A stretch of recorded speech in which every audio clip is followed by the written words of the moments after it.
येणे बोधे आम्ही असो सर्व काळ, आम्ही असो सर्व काळ, येणे बोधे आम्ही असो सर्व काळ, येणे बोधे आम्ही असो सर्व काळ, हे निर्मळ हरी कथा, निर्मळ हरी कथा, निर्मळ हरी कथा, येणे बोधे आम्ही असो सर्व काळ, येणे बोधे आम्ही असो सर्व काळ,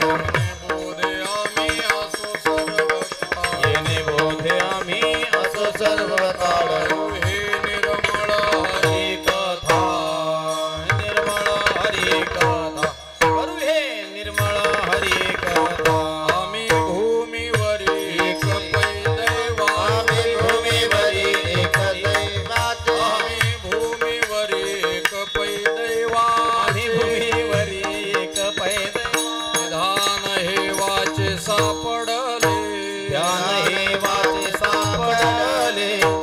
या नैवाचे सापडले करतील कुळे दोन्ही उभयता करतील कुळे दोन्ही उभयता करतील कुळे दोन्ही उभयता करतील कुळे दोन्ही उभयता ऐकता सुखरूप गाता ऐकता सुखरूप गाता ऐकता सुखरूप नचळे हा मंत्र न म्हणे याती कुळ नळे हा मंत्र न म्हणे याची कुळ नचळे हा मंत्र न म्हणे याती कुळ नचळे हा मंत्र न म्हणे याची कुळ काळ वेळ विचारावी न लगे काळ वेळ विचारावी न लगे काळ वेळ विचारावे आम्ही भूमीवरी एक पै दैवा आम्ही भूमीवरी एक पै दैवाचे आम्ही भूमीवरी एक पै दैवा आम्ही भूमीवरी एक पै दैवाचे आन हे वाचे सापडले आन हे वाचे सापडले आन हे वाचे सापडले म्हणे माझा विठ्ठल विसावा म्हणे माझा विठ्ठल विसावा म्हणे माझा विठ्ठल विसावा माझा विठ्ठल विसावा आठवीन हवा हृदयात साठविला भावा हृदयात साठविला भावा हृदयात म्हणे माझा विठ्ठल विसावा म्हणे माझा विठ्ठल विसावा म्हणे माझा विठ्ठल विसावा म्हणे माझा विठ्ठल विसावा आठवीन हवा हृदयात हवा हृदयात साठविन हवा हृदयात आम्ही भूमीवरी एक पै दैवाचे एक पै दैवाचे भूमीवरी एक पै दैवाचे भूमीवरी एक पै दैवाचे वाचे सापडले वाचे सापडले निदान वाचे सापडले ढोकार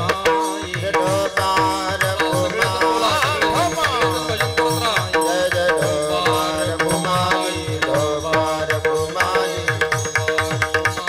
ढोकार कुमारी जय जय ढोकार कुमारी जय जय ढोकार कुमारी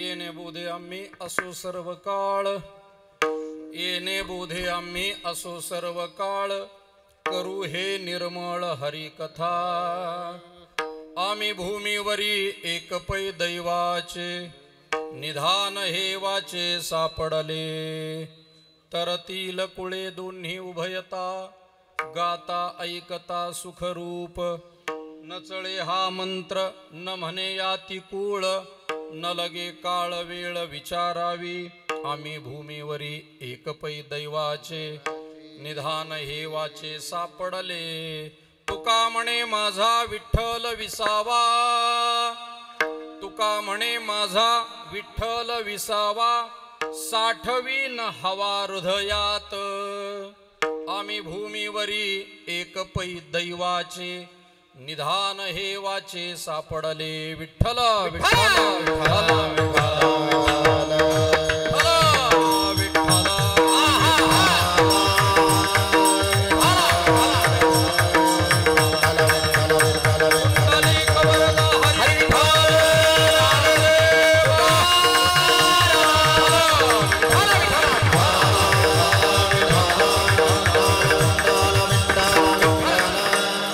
शौर्यं पांडुरंग मुरारी कमल नयन कान्हा गोपिका चित्तहारी प्रगट निकट शोभे रुक्मिणी रम्यवाणी सदैव धवलहासं विठ्ठलं चिंतयामी पांडुरंगा करू प्रथम नमन दुसरे चरण संताची या त्यांच्या कृपादाने कथेचा विस्तारू बाबाजी सद्गुरु दास तुका जयांचे केलिया स्मरण होय सकळ विद्यांचे अधिकरण तेची वंदू श्री चरण श्री गुरूंचे ते नमस्कारो ओम नमो ज्ञानेश्वराय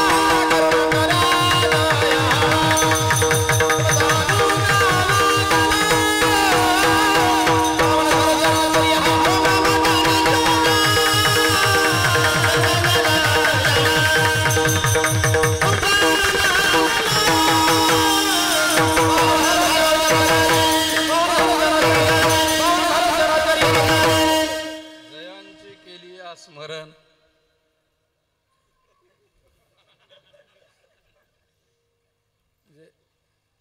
नाही टाळता आला तर फक्त एकावर एक वाजवत राहायचा, कुठंतरी समेवर येईल. येणे बोधे आम्ही असो सर्व काळ, येणे बोधे आम्ही असो सर्व काळ, करू हे निर्मळ हरिकथा.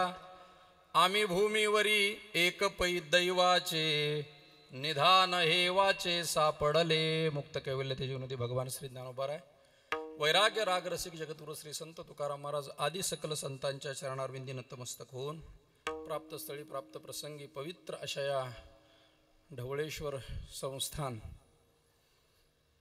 सद्गुरु स्वानंद सुकुनवासी ब्रह्मलीन चंद्रकांत दास महाराज यांच्या 42व्या पुण्यस्मरणाच्या निमित्तानं चालू असणारा भव्य दिव्य असा उत्सव.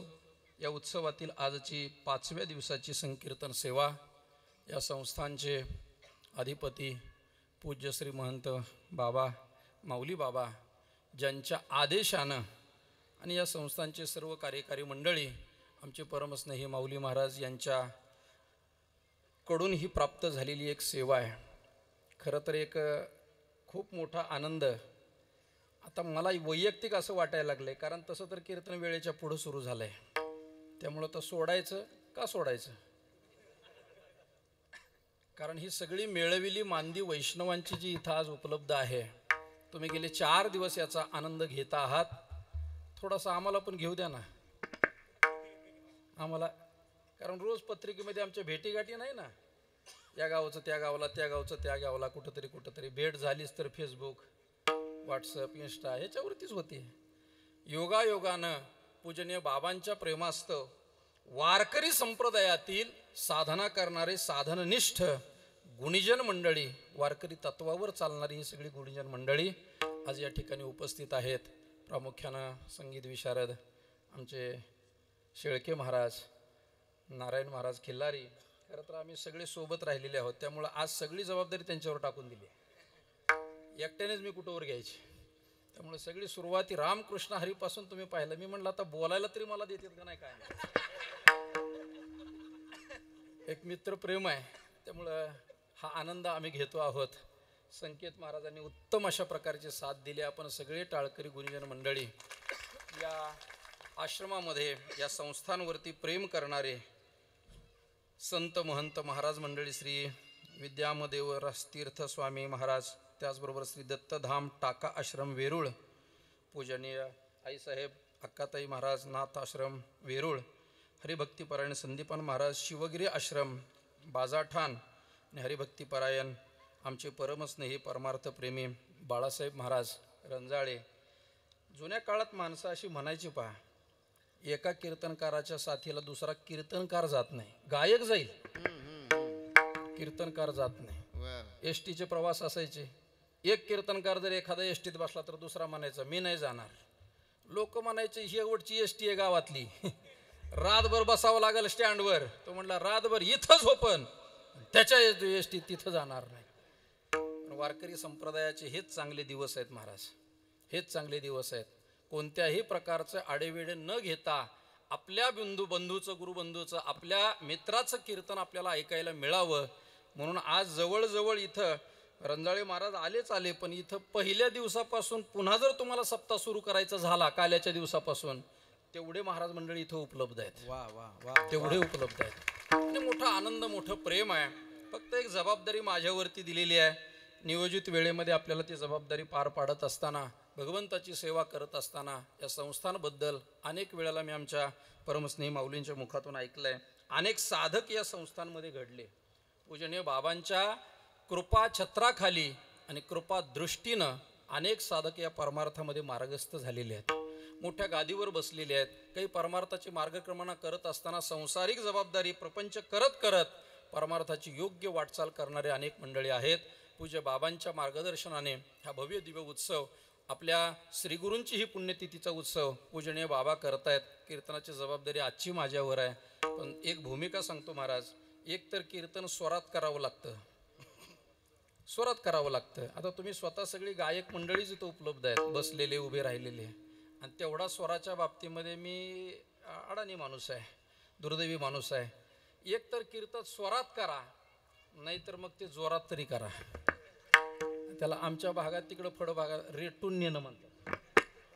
रेटून नेणं. बाजारात जर एखादा बोलका मनुष्य असेल तर त्याच्या तुमच्याकडे काय विकतात? करडई. बरं करडई, चला करडई विकतात. न बोलणाऱ्याचे गहू सुद्धा विकत नाही, गहू सुद्धा विकत नाही. बोलणाऱ्याच्या करड्या सुद्धा विकतात, जवळच विकतात. काय विकायचं ते असू द्या, जोरात बोलणारा तरी असावा किमान. आता काय धावपळीमध्ये ते आवाज बसलेले आहेत, पण उत्तम अशा प्रकारचा विवेक साऊंड सर्व्हिस, विवेक ज्यांनी साधलेला आहे, उत्तम विवेक मंडप अंबिका साऊंड साऊंड सर्व्हिस नाही त्याच्यामध्ये सिस्टम आहे. हा अंबिका वेगळे वेगळे आहेत का? बरं आहे, तुम्ही दोघांनी पण युती केली म्हणा. विठ्ठला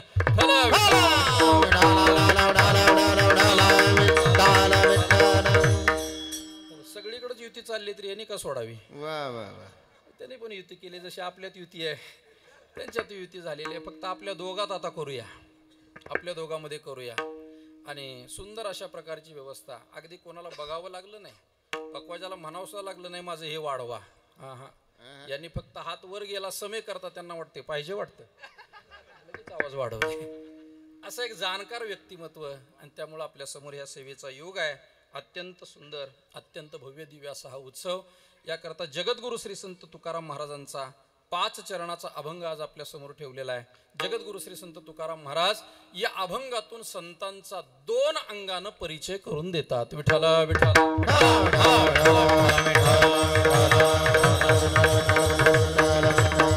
संत महात्म्यांचा परिचय करून देत असताना तुकोबारायांनी 2 अंगानं परिचय करून दिलाय. पहिला आहे दैवी परिचय आणि दुसरा आहे त्यांचा आध्यात्मिक परिचय.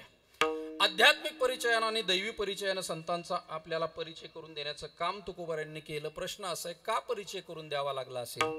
संतांचं वर्णन संतांनी करावं, सर्वसामान्य जीवाला खरे संत कळावेत म्हणून संतांनी संतांचं वर्णन करावं, ही भूमिका आपण अनेक वेळेला ऐकलेली आहे. वास्तविक पाहता संतांचं जीवन तुम्हा आम्हा सर्वसामान्य व्यक्तीच्या सहजासहजी गळी उतरत नाही, बुद्धी कक्षामध्ये येत नाही. संत साधू महात्मे तुमच्या माझ्या जवळ जरी असले तरी त्यांचं यथार्थ स्वरूप तुम्हा आम्हाला कळत नाही. म्हणून बहुतेक समाज कोणाच्या तरी मागे जातो, कोणत्या तरी चमत्काराला भुलतो आणि आपल्या जीवनातला साधनेचा बराचसा कालावधी वाया घालवतो.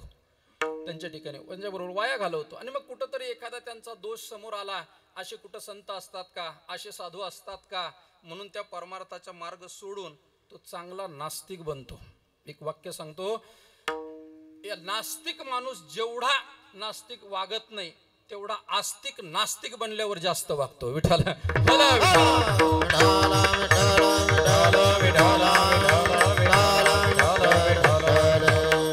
तो थोडासा या प्रवाहामध्ये चाललेला आहे. आणि आध्यात्मिक क्षेत्रातला प्रवाह असा आहे, त्या अध्यात्मातलं फळ त्याला लगेच मिळत नाही.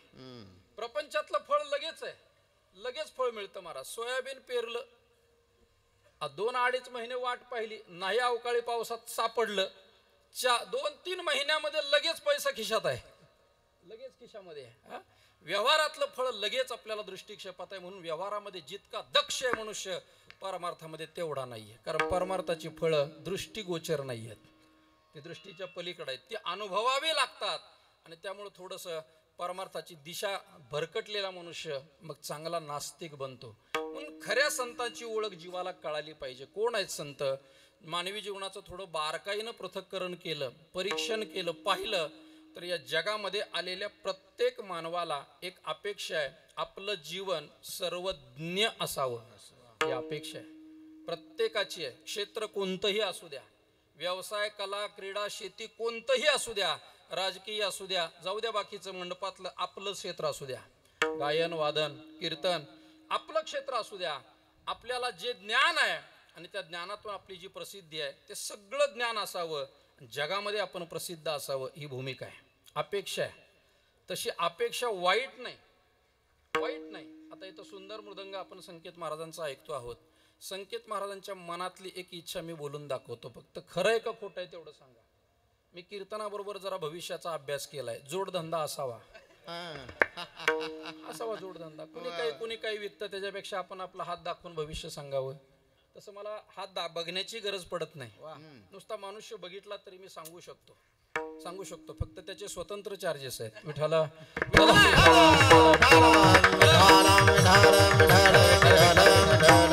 विनोदाचा भाग सोडा. संकेत महाराज, खरं सांगा, तुम्हाला असं वाटतंय की नाही आपला पखवाज जगात प्रसिद्ध असावा? वाटतंय?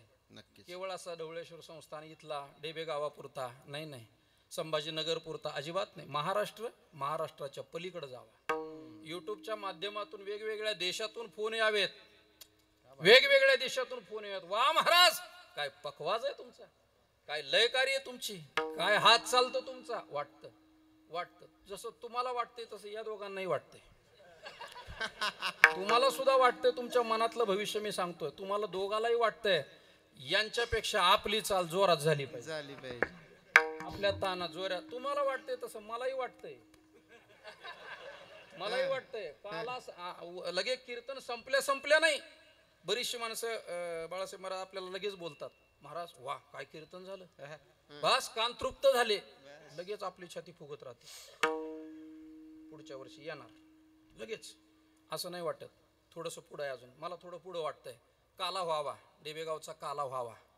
आणि काला झाल्यानंतर आता माऊली तर काय आमचे शेजारीच आहेत, काय अडचण नाही. पण डेबे गावातून एखाद्याचा फोन यावा, महाराज 5व्या दिवसाचं कीर्तन अख्ख्या 8 दिवसामध्ये 1 नंबर. मग मला बरं वाटतं. मग मला कोणाला वाटत नाही आपण सर्वज्ञ असावं असं कोणाला वाटत नाही. आणि हे वाटणं चुकीचं नाहीये. हे चुकीचं नाही. फक्त दुर्दैव असं आहे आयुष्य संपून जातंय पण सर्वज्ञतेचा अनुभव येत नाही. विठ्ठला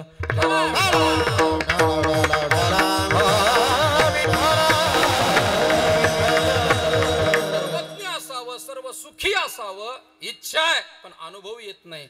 ज्यांना हा अनुभव आला त्यांनी स्वतः वर्णन केलंय. काम नाही काम नाही काम नाही काम नाही काम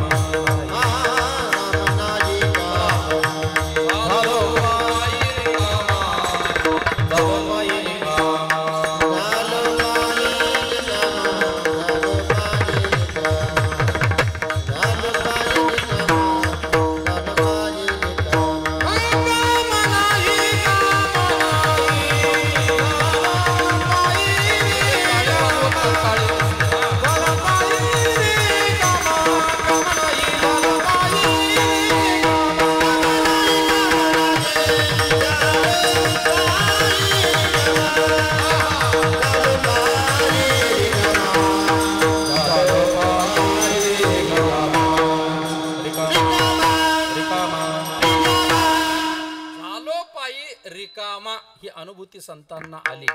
काम नाही झालो पायी रिकामा, कृतकृत्य झालो. इच्छा केली ते पावलो. इच्छा केली म्हणजे होती की नाही, अंतःकरणामध्ये इच्छा कामना होती, काहीतरी मिळवावं वाटत होतं, अपेक्षा होती.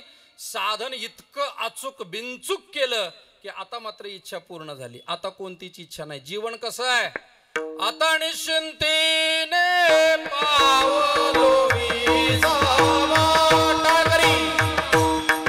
आता निश्चिंतीने पावलो विसावा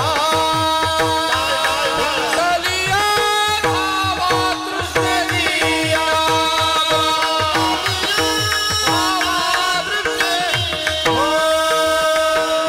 आता निश्चिंतीने पावलो विसावा.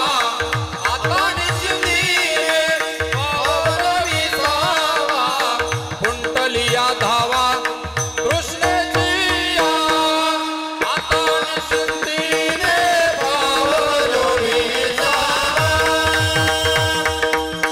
आता निश्चिंतीने पावलो विसावा.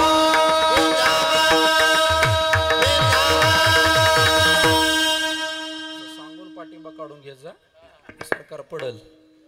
आता निश्चिंतीने पावलो विसावा कुंटलिया धावा. अपेक्षा संपली.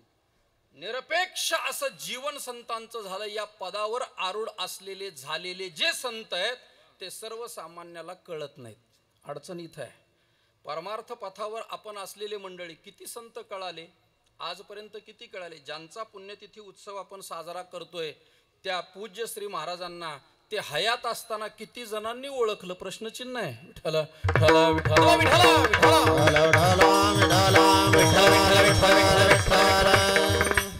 तसं मराठवाडा परिसरामध्ये साधू संतांना योग्य प्रकारे सन्मान दिला जातो, बऱ्यापैकी आहे. आमच्याकडे जरा वादळच आहे, वादळ कठीणच आहे आमच्याकडं महाराज. म्हणून एक थोडंसं विनोदाने म्हणा काही म्हणा, मराठवाडा ही संतांची भूमी सांगितली जाते. संतांची भूमी. बरेच संत महंत साधू महापुरुष या भूमीमध्ये जन्माला आलेले आहेत, साधना केलेली आहे, अनेकांना योग्य मार्गदर्शन ते करतायत. आमच्या भागामध्ये मात्र देव आहे. पंढरपूरला देव आहे आणि इतरत्र सगळे संत आहेत. म्हणून सगळ्या संतांच्या पालख्या आमच्या पंढरपूरकडे येतात. पंढरपूरकडे देव आहे का? कारण देवाचा अवतार कोणासाठी आहे? परित्राणाय साधूनां विनाशाय च दुष्कृता. जे सहजासहजी असे बोलून सरळ होत नाहीत, ते ठोकून सरळ करावे लागतात. आणि म्हणून देव आमच्याकडे आहे, संत या भागात आहेत. संतांना चांगल्या पद्धतीचा योग्य मान सन्मान आहे. अगदी त्यांची विधिवत पूजा, त्यांचा आदर सत्कार, त्यांचा विचार श्रवण या भागामध्ये विशेष आहे. ज्या वेळेला हे संत महात्मे स्थूल देहानं या भागामध्ये विचरण करतात, आपल्या जवळ असतात, त्यावेळेला त्या संतांचं खरं स्वरूप सर्वसामान्याला कळत नाही. एक वाक्य बोलेन, सर्वसामान्याला संत कळत नाही, नवल नाही, देवाच्या बायकोला सुद्धा खरे संत कळाले नाही. विठ्ठल विठ्ठल विठ्ठल.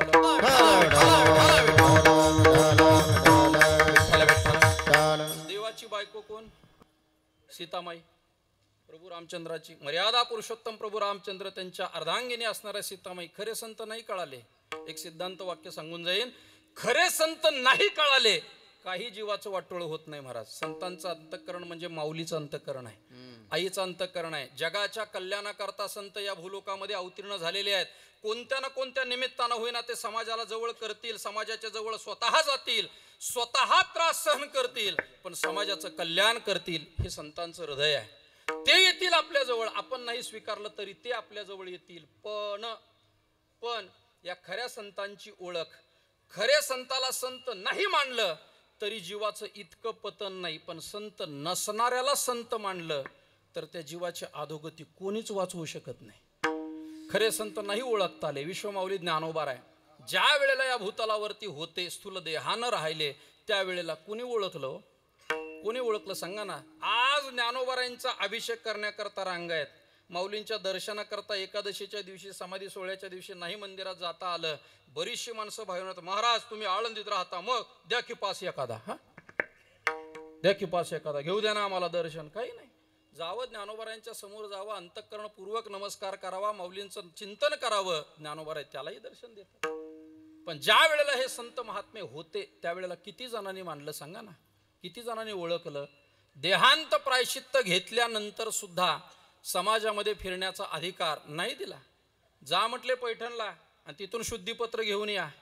चारी भावंड निवृत्तीनाथ महाराज अगदी 11 वर्षाचे, ज्ञानोबाराय 9 वर्षाचे, सोपान काका 7 वर्षाचे, मुक्ताबाई 5 वर्षाच्या. 5 वर्षाच्या लहानशा मुक्ताबाई चारी भावंड अनवानी पायाने आळंदी ते पैठण पायी प्रवास करतात. चित्र थोडं वेळासमोर आणा. त्या काळामध्ये पायामध्ये घालायला चप्पल नाही. 8 रानानं तो प्रवास चालू आहे. सगळ्यात मोठं असणारे निवृत्तीनाथ महाराज वय वर्ष 11 आहे. 11 वर्षाचं वय आणि प्रवास करायला लागलेत.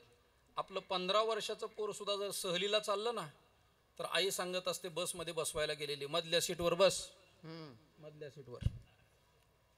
त्यांना विचारलं का हो मधल्या सीटवर का? ते म्हटले काही नाही, पुढून ठोकली तर मध्ये सुरक्षित, मागून कोणी धक्का दिला तर मधली सीट सुरक्षित, म्हणून मधल्या सीटवर. ही आपली आजची अवस्था आहे. त्या काळात आई वडील नाही, देहांत प्रायश्चित्त घेतलंय. चारी भावंड अनवानी पायाने आळंदी ते पैठण 200-2.25 किलोमीटरचा प्रवास आहे तो मंडळी. तेवढा प्रवास अनवानी पायानं करतायत. पायामध्ये काटे बोचले नसतील, एखादा अनुकुचीदार खडा टोचला नसेल. लहान 5 वर्षाची मुक्ताबाई खडा टोचला की दादा, खडा टोचला म्हटलं की दादाने, निवृत्तीनाथ दादाने मुक्ताबाईला खांद्यावर घ्यावं. ते तरी काय 11 वर्षाचं वय, तेही थकत असतील.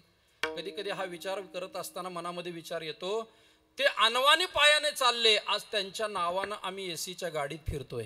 कुठंतरी जाण आमच्या अंतःकरणाला असावी, मनाला असावी. त्यांच्या नावानं आज आमचे प्रवास चालू आहेत. आल्याबरोबर स्वागत आहे, आल्याबरोबर स्वागत आहे. कसं काय झाला नाही व्यवस्थित प्रवास? चला जेवण करायला. आम्ही म्हटलं नाही जेवण, जरा डबे पोच होतात, अजून काय व्यवस्था असावी आपली. पण त्या ज्ञानोबाऱ्यांना, त्या भावंडांना कोणी ओळखलं सांगा ना? नाही. पैठणला आले, विचारलं काय नावं काय तुमची? ज्ञानदेव, निवृत्ती, सोपाना, मुक्ताबाई. वा वा, काय चांगली नावं आहेत, इतकी सुंदर नावं. दुसरा म्हणला नावात काय असतंय? नावं काही ठेवलेली जातात. पाळण्यामध्ये नाव ठेवतात ना, पाळण्यामध्ये बारशाच्या दिवशी आजी बारशाला नाव ठेवलं जातं. वास्तविक ते 12व्या दिवशी ठेवावं, पण माझा एक विचार आहे, पटला तर घेऊन जा. नाव त्याला चांगलं 18, 19, 20 वर्षाचं झाल्यावर त्याचं नाव ठेवा. तोपर्यंत त्याला बाबड्या छबड्या काहीतरी असं म्हणत जा. त्याचं कर्तृत्व बघा आणि मग त्याला नावं ठेवत जा. तुम्ही आधी नाव ठेवलं आणि ते जर बिघडलं तर उद्या लोक नावं ठेवतात. नावासारखं तरी वाक्य, नावासारखं. अरे नाव काय तुझं? तू तर चालला बारमध्ये. नावासारखं नावं ठेवायला लागली. काय असतं म्हणजे नावात? याचं नाव ज्ञानदेव आहे आणि तो रेडा आला म्हणे त्याचं नाव ज्ञानदेव आहे. विचारल्याबरोबर ज्ञानोबारांच्या मुखातून शब्द बाहेर पडले, ज्ञानदेव म्हणे तोही माझा आत्मा, तो माझाच आत्मा आहे. मग मात्र थोडं खटकलं महाराज. का खटकलं त्याचं उत्तर ऐका. खटकलं कारण ज्ञानोबारांनी जे उत्तर दिलंय ते काही सामान्य नव्हते ना. पैठण म्हणजे दक्षिण काशी आहे, विद्वानाची सभा आहे. ज्ञानोबारांनी जे प्रमाण उच्चारले, शब्द उच्चारले ते महावाक्य आहे, फक्त मराठीमध्ये आहे. सर्वम खलविदम ब्रह्म या महावाक्याचं ते मराठी भाषांतर आहे. ज्ञानदेव म्हणे तोही माझा आत्मा, मराठी भाषांतर आहे. त्यामुळे थोडं खटकलं. म्हटले का दोघाचा आत्मा एकच आहे? हो. परीक्षा घेतली आणि त्या रेड्याच्या पाठीवर चापकाचे फटके मारायला सुरुवात केली. मारिता असूड मैशियाचे पाटी तोची वळ उठी ज्ञानदेवा. जसाच्या तसा वळ माऊलींच्या पाठीवर उठायला लागला. मुक्ताबाईने बघितलं आणि सांगितलं थांबा, माझ्या दादाला मारू नका. बघा बघा, माझ्या दादाच्या पाठीवर वळ उठायला लागले. तरीही यांचं मोठेपण मान्य केलं नाही. नाही मोठे संत महात्मे कळाले नाही, कळालं ज्ञान नाही. म्हटले काहीतरी बंगाली विद्या शिकून आले असतील, असं कुठं असतं का? त्याच्या पाठीवर मारल्यावर यांच्या पाठीवर वळ उठत असतात का? नाही मान्य केलं. मग परीक्षा घेतली. पुन्हा सांगितलं तुम्ही जसं बोलता तसा हा रेडा बोलेल का? बोलेल का म्हटल्यावर माऊली म्हटले का नाही बोलणार? ज्ञानोबारांनी त्या रेड्याच्या मस्तकावर हात ठेवला. होता कृपा तुमची पशु बोले वेद. ज्ञानोबाराय सांगतात ज्ञानदेव म्हणे बोल रे ऋग्वेद. तसा तो रेडा ऋग्वेद बोलू लागला. तरीही या संतांचं महत्व नाही कळालं महाराज. ज्ञानोबारायांनी रेड्यावर कृपा केली आणि रेडा वेद बोलला. तिथं जी जी मंडळी होती ती सगळी वेद परायण होती. आपण ह भ प आहे ना, ते वेद परायण होते. व भ प अशी ती मंडळी होती महाराज. त्यामुळे ज्ञानोबाराय रेड्याच्या मुखातून जर वेद बोलवतात तर आपला उद्धार करणार नाहीत का? नक्की करतील. हा विचार मनामध्ये बाळगून ज्ञानोबारायांची शरणागती करायला पाहिजे होती, त्यांनी करायला पाहिजे होती, पण नाही केली. ज्यावेळी पैठणमधून ज्ञानोबारायांची भावंड निघाली, जाताना ज्ञानोबाराय आपला उद्धार करतील या भूमिकेतून ज्ञानोबारायांच्या सोबत कोण आलं? कोणीच नाही. पैठणमधून कोणीच नाही आलं. एक जण आलं, एक जण. बरोबर आहे. हा रेडा एक रेडा ज्ञानोबारायांच्या सोबत आला. तो पुन्हा नाही थांबला तिथं पैठणमध्ये. ज्यांनी आपल्यावर कृपा केलेली आता त्यांची संगत सोडायची नाही म्हणून ज्ञानोबारायांच्या सोबत रेडा आला. माझा दृष्टांत थोडासा पुढे ऐका. ज्ञानेश्वर महाराज रेड्याला कळाले. तुम्ही जेवण केलंय ना? विठ्ठला विठ्ठला विठ्ठला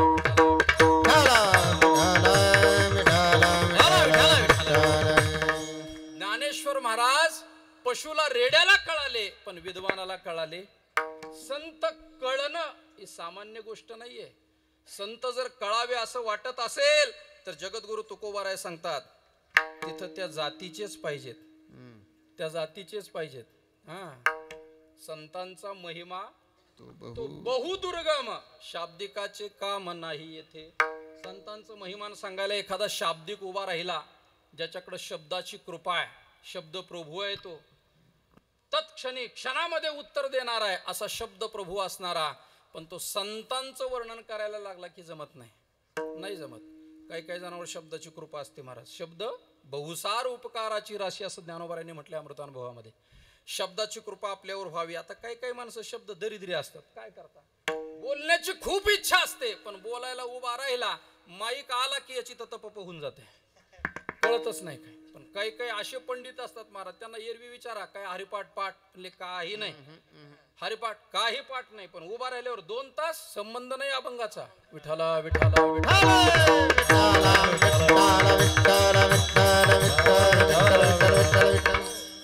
गायकांना म्हणून द्यावं लागतं, भैरवी तरी म्हणू द्या म्हणजे अभंग कोणताही कळल.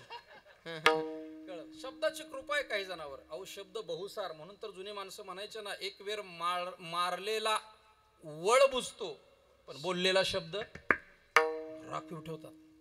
काही काही तर हुशार एवढी माणसं आहेत, बरोबर वेळेची संधीची वाट पाहतात.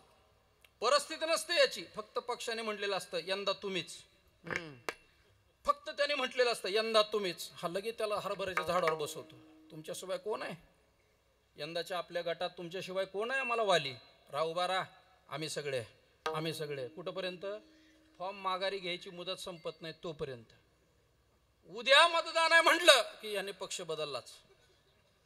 मग म्हणतो माहिती आहे का त्यावेळेला काय वल्ला होता मला, शब्द राखून ठेवतात. म्हणून शब्द धारधार शस्त्र आहे, ते सांभाळून वापरलं पाहिजे. शब्द काय करतो महाराज, काय करत नाही शब्द ते सांगा. होत्याचं नव्हतं करणारा शब्द आहे. पूजनीय वैकुंठवासी ब्रह्मलीन वेदांत वाचस्पती जगन्नाथ अण्णा एक युक्ती करायची. जगन्नाथ अण्णा म्हणायचे शब्द काय करतो. काही म्हटले 2 मित्र लहानपणापासून एकत्र शाळेमध्ये एकाच बाकावर एकमेकाचा डबा खाल्ला. दुर्दैवानं एक जण शेती करायला गावामध्येच थांबला आणि एक जण नोकरीनिमित्त शहरामध्ये गेला. चांगलं दोघांचं व्यवस्थित, गावामध्ये यात्रा होती, सप्ताह चालू, दोघं एकत्र आले. शहरातला मित्र गावामध्ये आला, दोघांची भेट झाली. भेट झाल्याबरोबर नमस्कार झाला, आलिंगन झालं. चेहरा मित्राचा पाहिला जरा. खेड्यातला मित्र, पाऊस जास्त पडलेला, सोयाबीन वाहून गेलेलं, बऱ्याचशा आपत्ती आल्या होत्या, त्यामुळे चेहरा बिचाऱ्याचा पडलेला होता. शहरातल्या मित्रानं बघितलं आणि सांगितलं दादा चेहरा पडलेला आहे, काय झालंय? आहे ना सगळं घरात व्यवस्थित? तो म्हणला सगळं व्यवस्थित आहे. मग चेहरा का पडलाय? खेड्यातल्या मित्रानं शेतकऱ्याने सांगितलं जरा डोकं जास्त दुखायला लागलंय, बरेच दिवस झालं हे डोकं जास्त दुखतंय, त्यातल्या त्यात पुन्हा अर्धच दुखतंय, त्याला अर्धशिशी म्हणतात. अर्धशिशी. आता दुखत नाही त्याला काही वाटत नाही, पण ज्याचं दुखतं त्याला विचारा कसं काय होतंय. खूप विचित्र महाराज, अर्धशिशी. आता शहरातला मित्र जरा थोडा शिकलेला होता, वाचाळ होता, जरा चॅप्टर होता, त्याच्यामुळे त्याने लगेच सांगितलं काही नाही, जेवढं असतंय तेवढंच दुखतंय. जेवढं असतंय अर्ध दुखतंय म्हणजे अर्ध, म्हणून अर्ध दुखतंय. आता तो इशारा खेड्यातला बिचारा, तो म्हणला तुला या प्रसंगाला चेष्टा करावी वाटते का? अरे माझं डोकं दुखतंय, काही उपाय सांग. त्या शहरातल्या मित्राने सांगितलं एक काम करतो का? म्हणे सांग, जे पाहिजे ते करतो, सांग. त्या शहरातल्या मित्राने सांगितलं उद्या सकाळी, सकाळी सूर्योदय होण्याच्या अगोदर गाढवाचे पाय धर, गाढवाच्या पाया पड आणि त्याच्या पायाखालची माती काढून तुझ्या अर्ध्या कपाळाला लाव, तुझं डोकं दुखायचं बंद होईल. मित्रानं दिलेला सल्ला खरं सांगा तुम्हाला पटलाय का? नाही पटला. तुम्हाला पटला नाही, त्यालाही पटला नव्हता, पण तो त्याचाच मित्र होता, त्याचाच मित्र. त्याने त्याला पटकन उत्तर दिलं उद्या सकाळी सूर्योदयाच्या अगोदर उठायचं आणि गाढव शोधत बसायचं, याच्यापेक्षा तूच सकाळी सकाळी कुठायस मला सांग. तुझ्या पायावर डोकं टेकवतो, तुझ्या पायाखालची माती का मस्तकाला लावतो. याचा अर्थ शब्द माणसाचा गाढव करतो. विठाला विठाला विठाला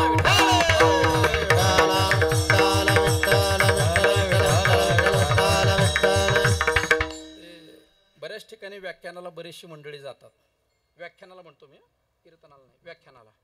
एक जण असेच प्रोफेसर व्याख्यानाला गेले, व्याख्यानाचा विषय निवडला गेला, सुंदर व्याख्यान केलं. काही काही व्याख्याते एवढे सुंदर आहेत महाराज. आमच्या सांगली भागामध्ये एक शिवाजीराव भोसले म्हणून प्राध्यापक, ते स्टेजवर उभे राहायचे, माईक हातामध्ये आला, समोर आला की मग कार्यकर्ते त्यांना विषय सांगायचे, या विषयावर बोला. 2 मिनिटं फक्त डोळे स्तब्ध करून ते चिंतन करायचे आणि बोलायला सुरुवात केली रे केली. 2-2 तास व्याख्यान करायचे त्या विषयावर. इतकं प्रगल्भ अशा प्रकारचं. युट्यूबला त्यांची बरीच व्याख्यान आहेत. ज्यांना चिंतन अभ्यास करायचा आहे अशा मंडळींची व्याख्यानं ऐकत जा. समाज प्रबोधन व्हावं, पण समाज प्रबोधनाबरोबर समाज परिवर्तन व्हावं. विठाला विठाला विठाला विठाला विठाला. सध्या आमचा धडाका प्रबोधनावर जास्त आहे. असं झालं पाहिजे, तसं केलं पाहिजे, अमकं केलं पाहिजे, तमकं वागलं पाहिजे. आपलं काय? आपलं काय परिवर्तन होणं हे काळाची नितांत गरज आहे. प्रबोधन तर चालूच आहे, कोण करत नाही महाराज. रस्त्याने चालला आणि ठेच लागली, नकातून रक्त येऊ लागलं, रस्त्याने चालणारा प्रत्येक माणूस त्याला उपदेश करतो, प्रत्येक माणूस त्याला सल्ला देतो, अमुक कर तमुक कर. दगडी पाला म्हणतात आमच्याकडे त्याला, दगडी पाला, त्याचा रस पिळून लाव रक्त थांबल, चहाची पावडर लाव रक्त थांबल, नाहीतर शिसू कर रक्त थांबल, काही सांगतात महाराज उपाय. प्रबोधन करणारे आहेत, पण प्रबोधनाबरोबर परिवर्तनाची खूप मोठी गरज आहे. परिवर्तन झालं पाहिजे, बदल झाला पाहिजे. बदल त्या व्याख्यात्याने इतकं सुंदर व्याख्यान केलं, 2 तास व्याख्यान केलं, पण तो व्याख्यान करायला जाताना सोबत आपल्या अर्धांगिनीला घेऊन गेला होता. सौभाग्यवती बायकोला सोबत घेऊन गेलेला. बायको बिचारी आपली, तिला माहिती आहे काय आपल्याला ऐकायची गरज नाही, कारण हे जे सांगणार आहे ते सगळं अर्धा आपल्याकडे आहेच आहे, सांगायची काय गरज आहे ऐकायची. बिचारी ती आपली गाडीमध्ये बसलेली आणि 2 तास व्याख्यान केलं आणि गाडीमध्ये येऊन बसले. काय त्यांची दक्षिणा ती घेतली, गाडीत येऊन बसले आणि पत्नीला म्हणू लागले, समाज भरपूर होता ग, 2 तास बोललो, पण मी एवढं बोलत होतो, पण कोणत्या प्रेक्षकांच्या चेहऱ्यावर कसलेच हावभाव नव्हते. मी वेगवेगळ्या रसामध्ये मी माझं व्याख्यान केलं. मग वीर रस सांगितला, करुणा रस सांगितला, तरी त्यांना काही खेद वाटला नाही. सगळे श्रोते म्हणजे एकदम मूर्ख होते, मूर्ख मूर्ख होते. त्या पत्नीने सांगितलं, तरीच तुम्ही म्हणत होता ऐका माझ्या बंधू आणि भगिनीनो, ऐका माझ्या बंधू आणि भगिनीनो, तरीच म्हणत होता. शब्द काय करतात, आपण सहजासहजी बोलून जातो महाराज, पण नाही कळत. विठाला विठाला विठाला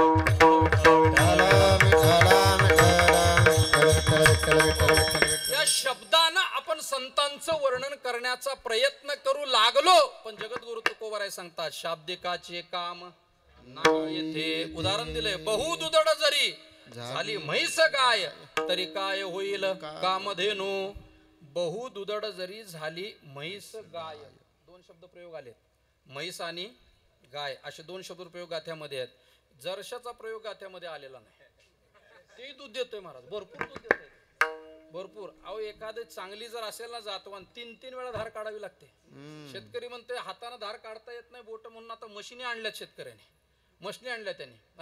पण तिथं जर्शीचा उल्लेख नाही केला, कारण हे काय, देवाने ब्रह्मदेवाने ज्या वेळेला सृष्टी निर्माण केली त्यावेळेला हे 2 जनावर निर्माण केले, म्हैस आणि गाय, हे 2 आहेत. म्हणजे जर्शी कुठनं आलं, हे विश्वामित्रानं केलेली प्रतिसृष्टी, त्याच्यातली ही पैदास आहे. विठाला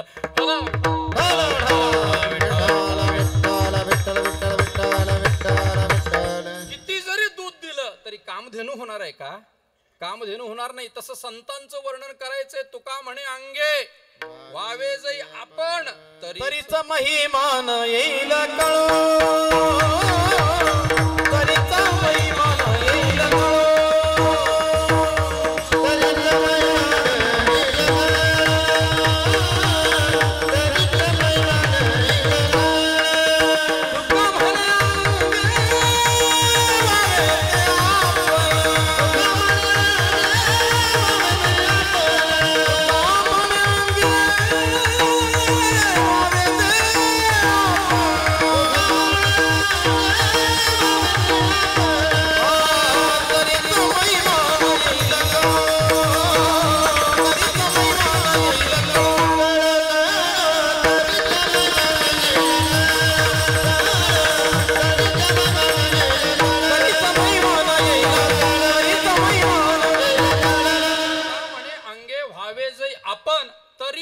संतांचं महिमान तेव्हा कळू येईल. संतालाच संत कळतील, सर्वसामान्य जीवाला कळणार नाहीत. माझा मुद्दा होता, जीवाला कळत नाही, नवल नाही, देवाच्या बायकोला कळाले नाही. रामायणातला गोड प्रसंग आहे, अनेक रामकथाकार येत आहेत. रामायणातला एक गोड प्रसंग आहे पहा. ज्या वेळेला वनवासामध्ये असताना, वनवासात असताना अचानक सीतामाईच्या समोरून एक सोन्याचं हरिण गेलं. सोन्याचं हरिण गेलं. मला त्या हरणाची चोळी करायची, चमडं पाहिजे वगैरे वगैरे अपेक्षा केली. प्रभू रामचंद्र त्याच्या पाठीमागे जातात, बाण मारतात आणि तेवढ्यात ते मारीच मूळ रूपात येत आहे आणि आवाज देत आहे, लक्ष्मणा धाव. आवाज ऐकला, सीतामाईने ऐकला आणि लक्ष्मणांनी ऐकला. ज्या वेळेला आवाज ऐकला, सीतामाई म्हणतात, अहो तुमचे दादा अडचणीत आहेत, संकटात सापडलेत, जा पटकन त्यांना मदत करण्याकरता जा. लक्ष्मणजींनी उत्तर दिले, माझ्या दादाच्या नावानं संकट दूर होतात, त्यांच्याकडे कोणतं संकट येणार आहे? कोणतंही संकट येणार नाहीये. हे कुणीतरी मायावी राक्षस असेल, तुमची जबाबदारी आहे रक्षणाची माझ्यावर, मी जाऊ शकत नाही. पुन्हा तो आवाज ऐकला आणि मग सीतामाई नको त्या बोलल्या, नको त्या बोलल्या. आत्ता मला कळालं तुम्ही वनवासात का आला. तुमच्या आईने वनवास तुमच्या दादा करता मागितला, मी अर्धांगिनी आहे त्यांची, मी सेवा करण्याकरता आले. तुमचं काय काम होतं? कदाचित मनामध्ये अपेक्षा असेल यांचं बरं वाईट व्हावं आणि माझी प्राप्ती तुम्हाला व्हावी, याच्याकरता तुम्ही वनवासात आलात. शब्द ऐकले, उकळतं तेल कानात पडावं असं लक्ष्मणजीची भावना झाली. अरे अरे अरे, जिच्या अजून तोंडाकडे कधी पाहिलं नाही तिच्याकडून हे शब्द. जातो मी म्हणून लक्ष्मणजी बाहेर पडले. पण जाताना पुन्हा विचार केला, आपल्या घरातलं हे रत्न आहे, जबाबदारी आपल्यावरती, हे सगळं वन आहे, जंगल आहे, इथं कुणीतरी मायावी राक्षसींस्त्र पशु येईल. म्हणून एक लक्ष्मण रेषा आखली आणि सांगितलं याच्या बाहेर येऊ नका, सुरक्षित राहाल. लक्ष्मणजी पुढे निघून गेले. माझा मुद्दा थोडा इथं आहे. लक्ष्मणजी खरे संत आहेत, सीतामाईने ओळखलं नाही. काय नुकसान झालं? काय तोटा झाला का? काही नाही. सुरक्षित होत्या झोपडीमध्ये, पर्णकुटीत सुरक्षित आहेत. बाहेर लक्ष्मण रेषा आखलेली आहे. लक्ष्मणजी निघून गेले आणि तेवढ्यात संत नसणारे महाराज नव्हते, पण महाराजाचा वेश घेऊन आले. रावण महाराज म्हणा आता. नुसता रावण नाही म्हणायचं, महाराज म्हणायचं. वेश घेतला होता ना, वेश घेतलेला, भगवं वस्त्र धारण केलेलं, हातामध्ये कमंडलू घेतलेला आणि सगळे वेश धारण करून समोर आले. आल्याबरोबर आवाज दिला, ओम भवती भिक्षांदी. आवाज दिला. बघितलं कोणीतरी साधू दिसत आहेत. बाहेर आल्या. पण लक्ष्मण रेषा होती, मर्यादा होती. आतमधूनच त्या फळं देऊ लागल्या. नाही घेतली त्यांनी. बाहेर या, मर्यादेच्या बाहेर या म्हटल्याबरोबर त्यांच्यावर विश्वास ठेवला. सीतामाई मर्यादेच्या बाहेर आल्या. आज जो अनाचार घडतोय ना थोडासा, आपण दुसऱ्याही अंगाने एक विचार केला पाहिजे. मर्यादेच्या बाहेर जाणं थोडंसं आपल्याकडून होतंय. थोडं मान्य करावं लागेल. खेड्यापाड्यात अजून बरं आहे, त्यांचे वस्त्र, त्यांचे कपडे, त्यांचं राहणपान, चालणं बोलणं सगळं मर्यादेमध्ये आहे. खेड्यापाड्यात शहरात ओळखूच येत नाही नेमकं कोण आहे, ओळखूच येत नाही महाराज. थोडं मर्यादेचं उल्लंघन आपल्याकडून सुद्धा व्हायला लागले. मान्य करावं लागेल. याचा अर्थ मी बाकीच्यांचा पुरस्कार करतो असं नाही, पण आपणही मर्यादा ठेवणं गरजेचं आहे. सीतामाईने मर्यादा ओलांडली, रेषेच्या बाहेर आल्या. परिणामतः रावणाने हरण केलं. 6 महिने देवापासून लांब गेल्या. माझा मुद्दा इथंच आहे. लक्ष्मण खरे संत आहेत, ओळखलं नाही. सीतामाई सुरक्षित आहेत. संत नसणाऱ्याला संत मानलं, अधोगती झाली. खरे संत जीवनात ओळखावेत, कळावेत. त्यांचं काय स्वरूप आहे सर्वसामान्य जीवाला कळावं, म्हणून संतांचा आध्यात्मिक परिचय जगद्गुरु तुकोबाराय अभंगाच्या पहिल्या चरणात देतात. येणे बोधे आम्ही असो सर्व काळ, येणे बोधे आम्ही असो सर्व काळ, येणे बोधे आम्ही असो सर्व काळ, येणे बोधे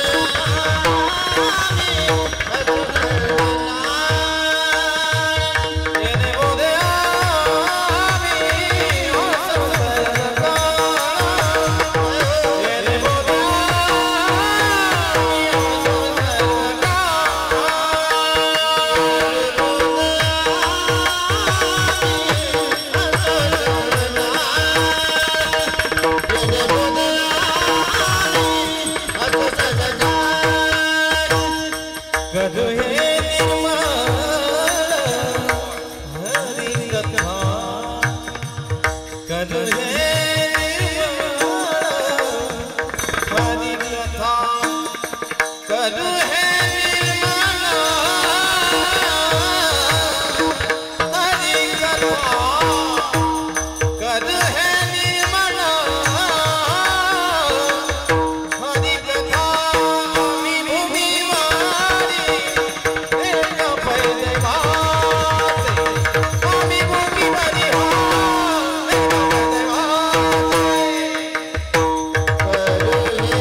मोकळे करा जरा.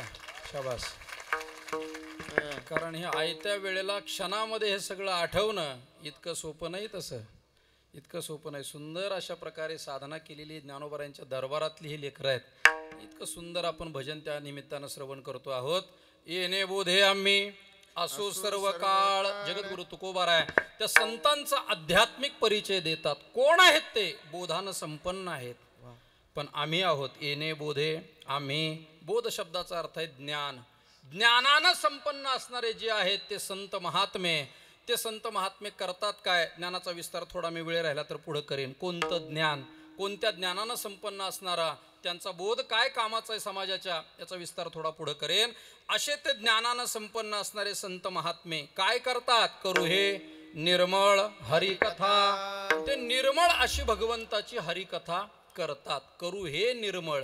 आम्ही सर्वजण भगवंताची निर्मळ हरिकथा करतोय. 2 पाठ आहेत गाथ्यामध्ये. करोनी निर्मळ हरिकथा असा एक पाठ आहे बऱ्याचशा गाथ्यामध्ये. आणि करू हे निर्मळ हरिकथा असा एक पाठ आहे.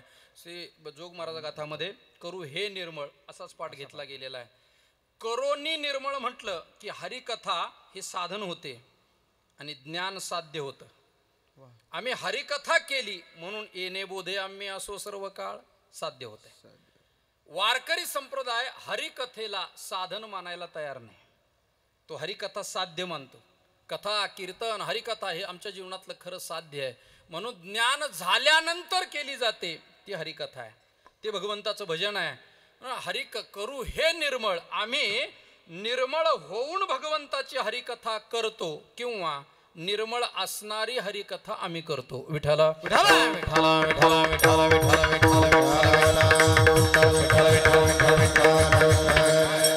भगवंताची हरिकथा निर्मळ आहे.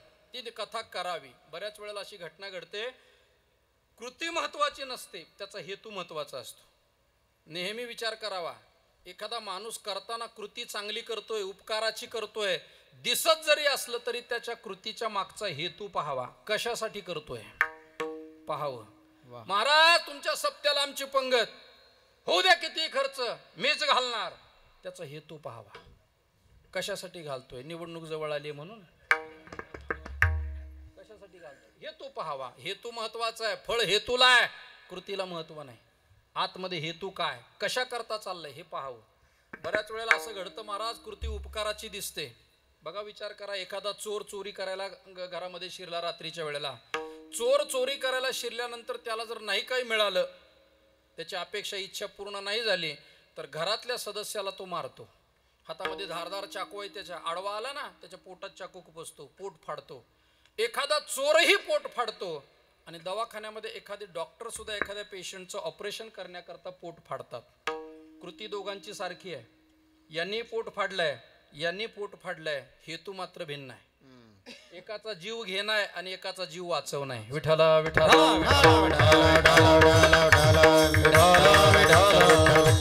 कृती महत्वाची नाही, हेतू महत्वाचा. हेतू. पूजनीय गुरुवर्य कुरेकर बाबांच्या मुखातून एक दृष्टांत ऐकला होता. गोड दृष्टांत. बाबांचे दृष्टांत म्हणजे काय महाराज? आनंदी आनंद. काय झालं म्हणे, एक साहेब त्यांची बदली झाली आणि नेमका खेड्यागावात त्यांची बदली झाली. आता खेडेगावात जायचं, चार्ज हातामध्ये घ्यायचा, मग कामाला सुरुवात करायची. नाही, विचार परिपक्व होता. त्यांनी विचार केला ज्या गावात जाऊन आपल्याला काम करायचं आहे ते गाव पहिल्यांदा पाहावं. म्हणून ते स्वतःची मोटरसायकल गाडी घेतली, 4 व्हीलर, आणि त्या गावाकडे निघाले. डोंगराळ भाग, तिन्ही बाजूनी डोंगर, एकच रस्ता जायला. त्याला आमच्याकडे पांदीचा रस्ता म्हणतात. डोंगराळ भागातून जायला पांदीचा रस्ता, एकच रस्ता. बिचारे निघाले. रस्ता काही व्यवस्थित नव्हता, काही नव्हता. पुढे गेले, खड्डा होता, चिखल साचलेला, बराचसा चिखल, बाजूने गाडी नेता येईना. नाविलाज झाला आणि त्या साहेबाने गाडी त्या चिखलात घातली. गाडी चिखलात गेली. ती काही 4x4 नव्हती. 4x4 टाकला घेर, कुठून निघायला. साधी आपली बिचारी जुन्या काळातली गाडी अडकली. जाग्यावर चाक फिरायला लागले. गाडी काही पुढे जाईना, गाडी पुढे सरकेना. बरं आता मदतीला तरी कोण येईल? आजूबाजूला घर नाही, वस्ती नाही, लोकसंख्या कुणी नाही, काही नाही. तेवढ्यात त्यांना आरशात दिसलं मागून एक 5-7 तरुण मंडळी येत होते.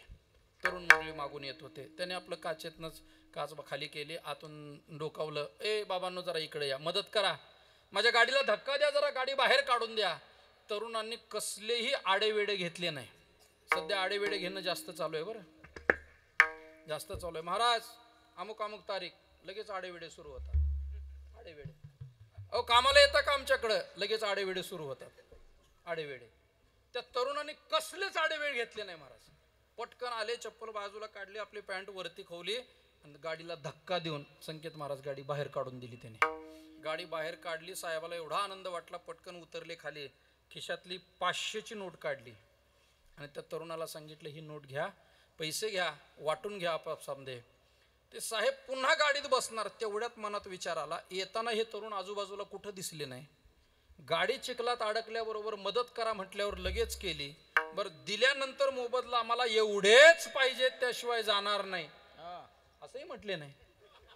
असंही म्हटले नाही. समजने वाले को इशारा काफी है. असंही म्हटले नाही. जेवढं दिलं खुशीनं तेवढं घेतलं. त्यांनी सहज विचारलं, का रे बाबांनो, काय करता तुम्ही, कुठं राहता, काय उपजीविकेचं साधन काय, सगळं डोंगराळ भाग आहे, उद्योग व्यवसाय करता काय. त्या तरुणाने प्रामाणिकपणाने उत्तर दिलं, साहेब अशीच कोणाची तरी गाडी फसते, धक्का देतो, ते जेवढं देतील तेवढं समाधानाने घेतो आणि त्याच्यात उपजीविका भागवतो. साहेबाला बरं वाटलं. पण साहेब होते, ते चिकित्सक होते. त्यांनी विचार केला, अरे आता पावसाळा मे महिन्यापासून चालू आहे, जवळजवळ त्याने डिसेंबर गाठत आणली. आता या अवकाळी चालूच आहे, कुठं थंडीची लाट आली होती, आता ओसरली पुन्हा. त्यामुळे त्याने विचारलं, का रे बाबा, पावसाळ्यात पाऊस पडला, इथं चिखल पडेल मान्य आहे, हिवाळ्यामध्ये अवकाळी झाला तरी चिखल असेल, तिथं गाडी फसेल, कोणीतरी तुम्हाला मदत करायला बोलवेल, तुम्हाला 4 पैसे देतील, तुमचं काम भागेल. पण भर उन्हाळ्यामध्ये सगळा चिखल वाळून गेला, कोणाचीच गाडी फसणार नाही, तुमच्यावर उपासमारीची वेळ येईल. मग काय करता. त्या तरुणानं एका पुढे येऊन सांगितलं, साहेब बैलगाडीनं पाणी आणतो पण चिखल वाळू देत नाही. चिखल वाळू देत नाही. कृती महत्वाची नाही, हेतू महत्वाचा आहे. विठाला विठाला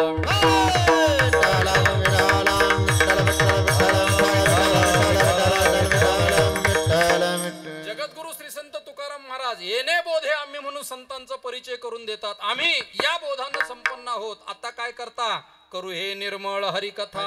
आमचा हेतू आहे, आम्ही भगवंताची निर्मळ असणारी हरिकथा करतो. हरिकथा निर्मळ आहे, भगवंताची कथा निर्मळ आहे, कारण ज्याची कथा करायची आहे तोच स्वरूपानं निर्मळ आहे. पवित्राणाम पवित्रम यो मंगलानांच मंगलम दैवतम देवतानांच भूतानाम यो पिता. परमात्मा निर्मळ म्हणून त्या परमात्म्याची कथा निर्मळ. करू हे निर्मळ हरिकथा एक अर्थ आहे. दुसरा अर्थ विचारात असा घ्या, आम्ही निर्मळ होऊन त्याची कथा करतो. विठाला विठाला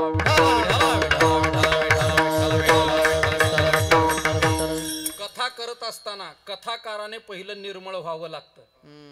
निर्मळ व्हावं लागतं म्हणजे डेटॉल साबणाने स्नान करून यायचं नाही. ते बाह्य रंगाची निर्मळता झाली, बाह्य शरीराची निर्मळता. निर्मळ होणं म्हणजे अंतरंग शुद्ध असणं, पवित्र असणं.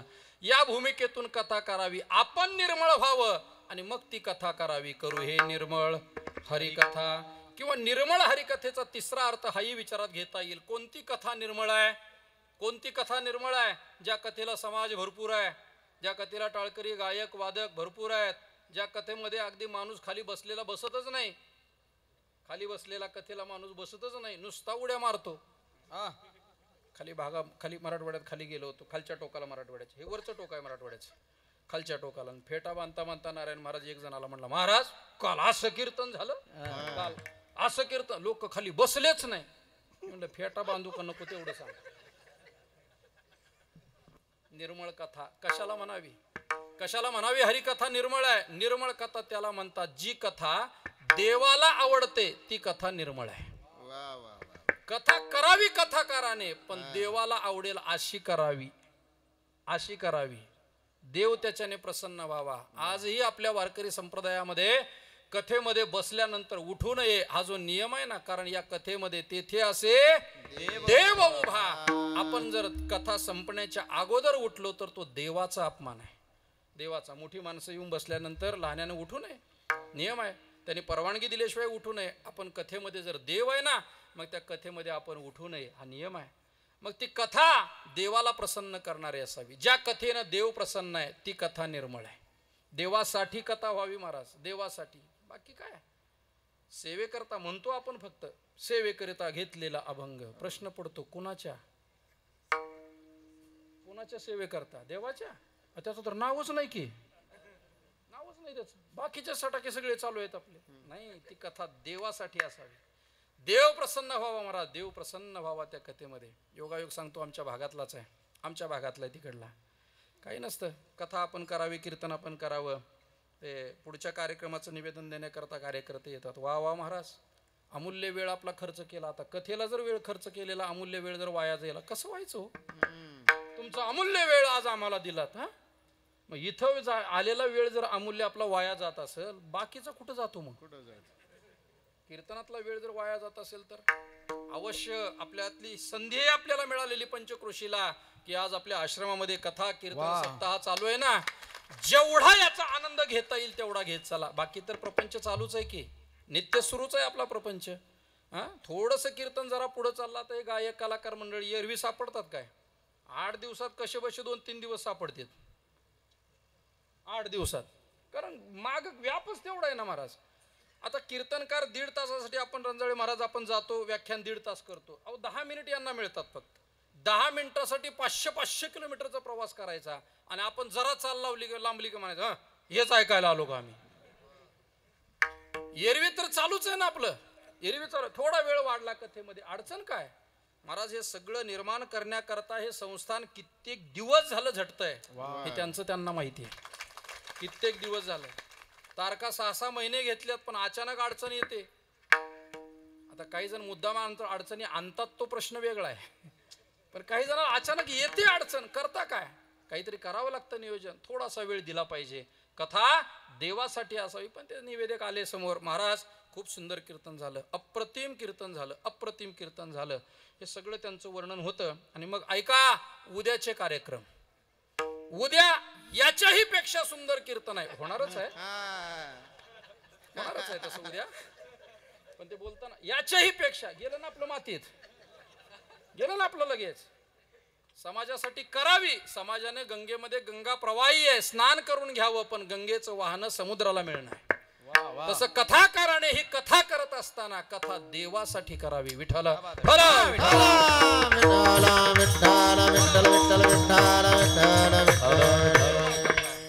देव ज्या कथेनं प्रसन्न होतो, महाराज सांगतात ती कथा निर्मळ आहे. काय महात्म्य होऊन गेले महाराज आपल्या भारत देशामध्ये. आपल्या भारत देशामध्ये इतिहासामध्ये अकबर नावाचा बादशाह होऊन गेला.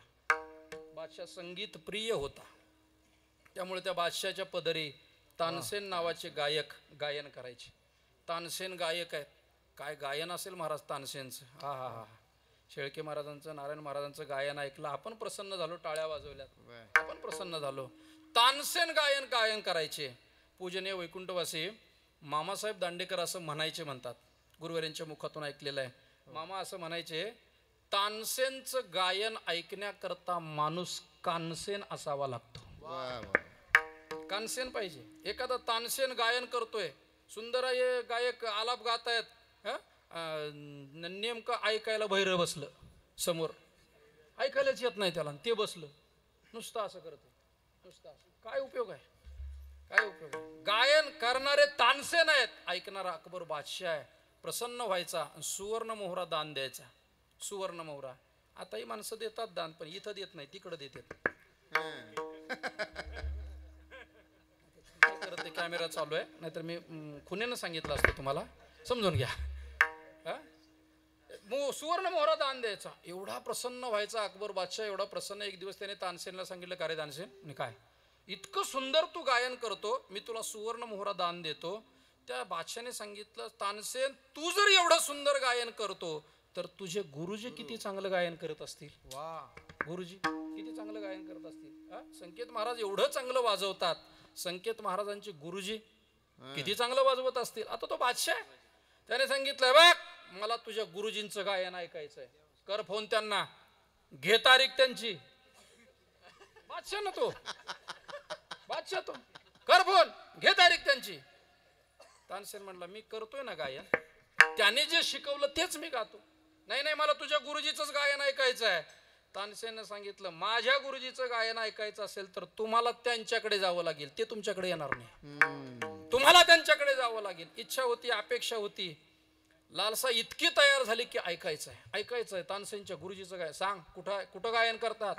तानसेनं सांगितलं, माझे गुरुजी वृंदावनामध्ये बाके बिहारीच्या दरबारात गायन करतात. रोज संध्याकाळी 7 ते 9 2 तासाचं गायन त्यांचं.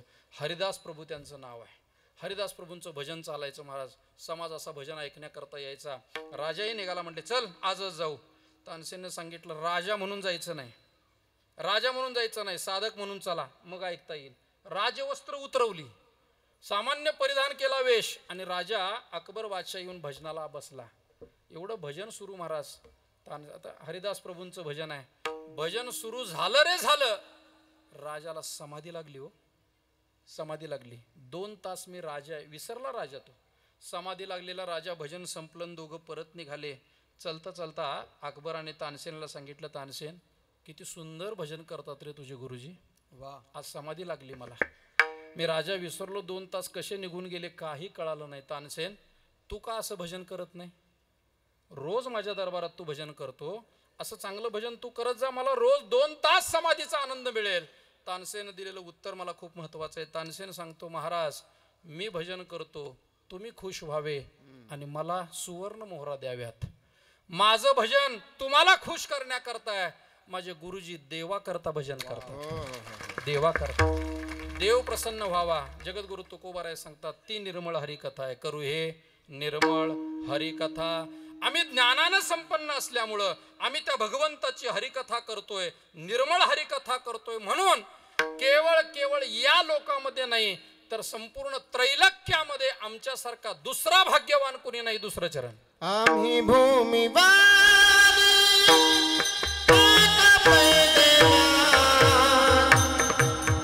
आम्ही भूमिवारी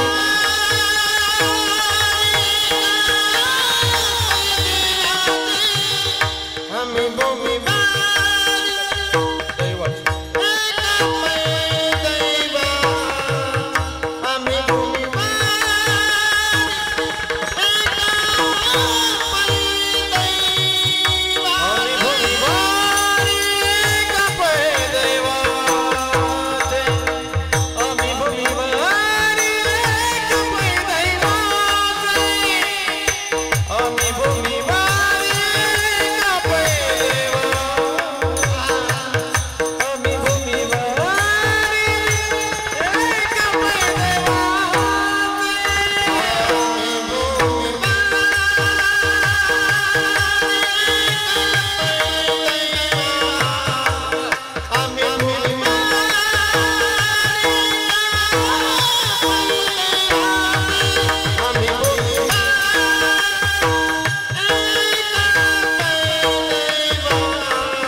संकेत महाराजांनी पखवाजावर पखवाज नाही वाजवला.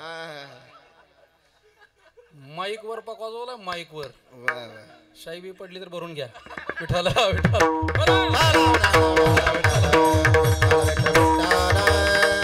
आम्ही भूमीवरी एक पै दैवाचे सिंहासारखी गर्जना आहे आम्ही भूमीवरी आम्ही या बोधानं संपन्न असल्यामुळे भगवंताची निर्मळ हरिकथा करत असल्यामुळे तुकोबाराय सांगतात या संपूर्ण त्रैलोक्यामध्ये आम्ही भूमीवरी एक पै दैवाचे आमच्यासारखा दुसरा भाग्यवान कोणीही नाही इथला सुद्धा आम्ही शब्द जरा चिंतनीय आहे दोन्ही चरणामध्ये तुकोबाराने आम्ही शब्द वापरला येणे बोधे आम्ही आम्ही ऐक नाही आणि आम्ही भूमीवरी भूमीवरी ज्या ज्या वेळेला चांगलं सांगायचं असतं त्या त्या वेळेला संतांनी आम्ही शब्दाचा प्रयोग केलाय वा तुम्ही गाथा ज्ञानेश्वरी कोणतंही संत वाङ्मय उघडून पहा चांगलं सांगायचं आहे आम्ही गुणाचं वर्णन करायचं असेल तर आम्ही आणि अवगुण सांगायचं असेल तर मी शब्दप्रयोग आहेत संत वाङ्मयामध्ये आम्ही आणि मी दोन्ही प्रकारचे आहेत गुण सांगायचा असला की आम्ही वैकुंठवासी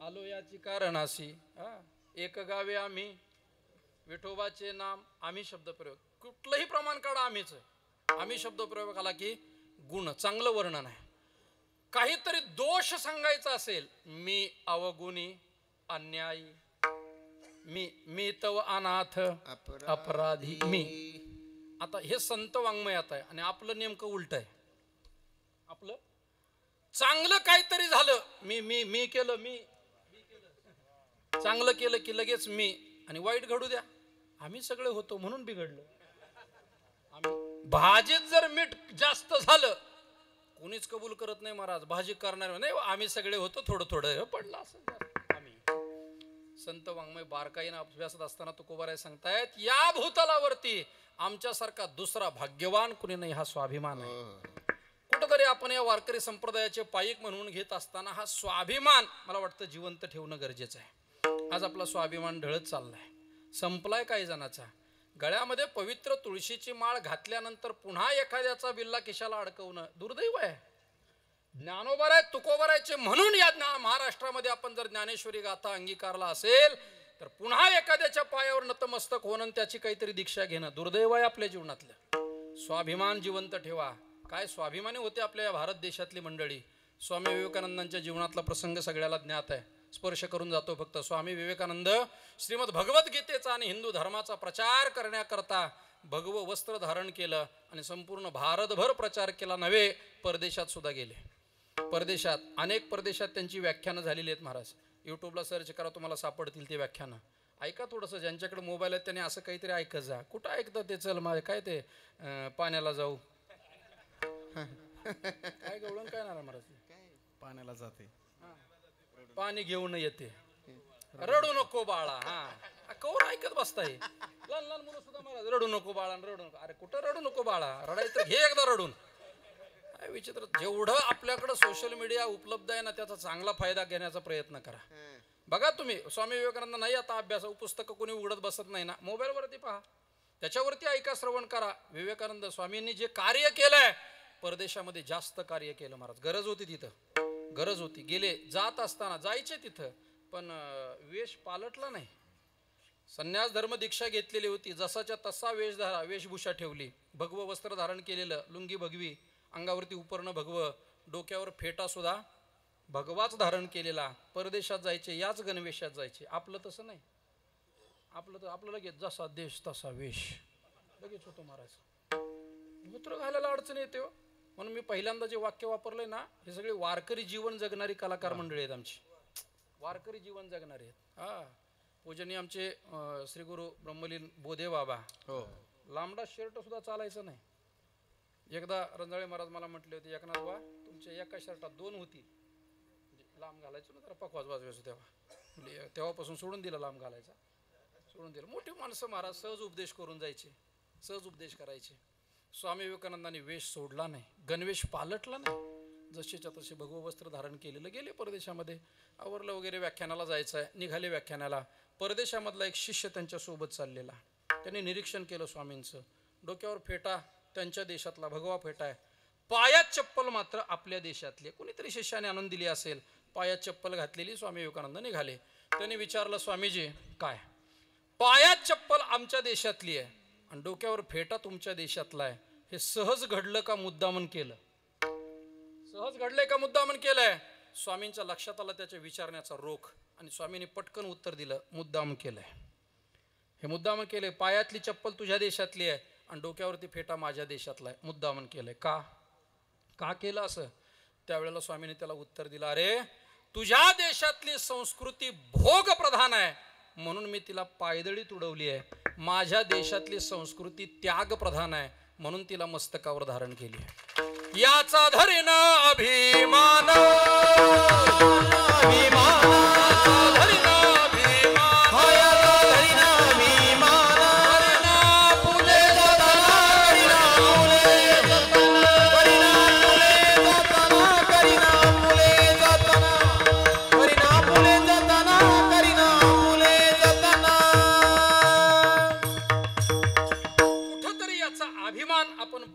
गरजेचं आहे. सध्या तो अभिमान संपत चाललाय. मरण समोर दिसलं तरी मावळ्यांनी स्वाभिमान दळू दिला नाही, अजिबात नाही. स्वाभिमानानं जगले महाराज म्हणून आज इतिहास त्यांची नोंद घेत आहे. म्हणून आज त्यांच्या जयंती साजऱ्या होतात, पुण्यतिथी साजऱ्या होतात. स्वाभिमान होता, स्वाभिमान.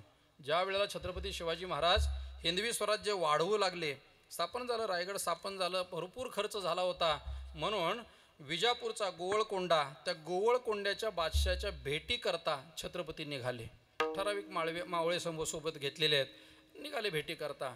त्या गोवळकोंड्याचा बादशाह कुतुबशहा त्याचं नाव आहे. त्याला वाटलं हिंदवी स्वराज्य स्थापन करणारा छत्रपती शिवाजी महाराज आपल्या राज्यात येत आहेत, आदरातिथ्य केलं पाहिजे म्हणून तो समोर भेटायला गेले. समोर भेटायला जुन्या काळात ही पद्धत होती. आपल्याकडे जर एखादा मोठा मनुष्य आला तर त्याला भेटायला आपण 2 पावलं पुढे गेलं पाहिजे, ही पद्धत होती. त्यामुळे तो कुतुबशाह भेटण्याकरता पुढं आला, पालखी थांबली. विचारलं महाराजांनी, आला का गोवळकोंडा? नाही नाही, ज्यांच्या भेटीला चाललाय तो कुतुबशाह तुमच्या भेटीला आलाय. राजे पालखीतून खाली उतरले, दोघांनी गळा भेट घेतली. वाजत गाजत छत्रपतींचं स्वागत त्या कुतुबशहानं केलं. महाराज आपल्या राज्यात घेऊन गेला, फटाके वाजवले. आणि मग माणसाचा स्वभाव आहे, गेलं की आपलं काहीतरी वैभव दाखवतात, आपलं काहीतरी वैभव दाखवतात. हे असं ते तसं, अमकं असं अमकं तसं. जरा लवकर कीर्तनाला गेलं की आपल्या सगळ्याला अनुभव येतो याचा. महाराज चला आमच्या शेतात हवा खाण्याकरता नाही, तो वैभव दाखवण्याकरता, वैभव दाखवण्याकरता. तसं त्या गोवळ कुतुबशहाने सांगितलं, चला महाराज थोडा फेरफटका मारून येऊ राज्यात. राजे निघाले फेरफटका मारण्याकरता. त्या कुतुबशहाने सांगितलं, महाराज ही पहा आमच्या राज्यातली रसद, धान्य कोठार, हे पहा आमच्या राज्यातलं धान्य कोठार पहा, तुमच्या राज्यात आहेत का? छत्रपतीने सांगितलं, हो आहेत ना, आमच्या राज्यात आहे. थोडं पुढे गेले, ही पहा आमची अस्त्रशाळा, वेगवेगळे शस्त्र ठेवले होते महाराज, तलवारी भाले शस्त्र ठेवलेली. पहा अस्त्रशाळा आहे का तुमच्याकडं? राजांनी सांगितलं, हो आमच्याकडे आहे. नम्र राजे आहेत.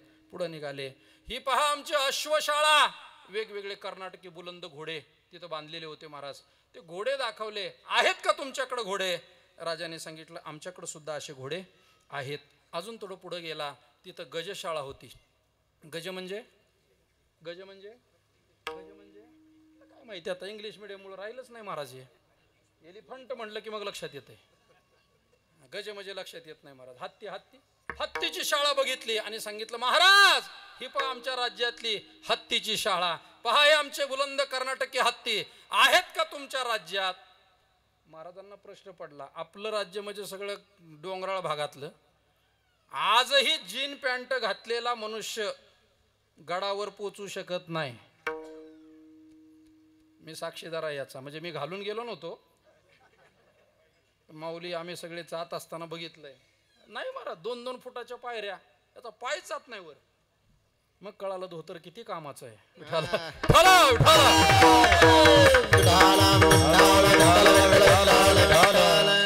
गडावर जायचंय, गडावर जायचंय, सोपं नाही ते. साधं आजही माणसाला चढता येत नाही महाराज, एवढे कठीण अशा प्रकारचे दुर्ग आहेत, किल्ले आहेत आपले.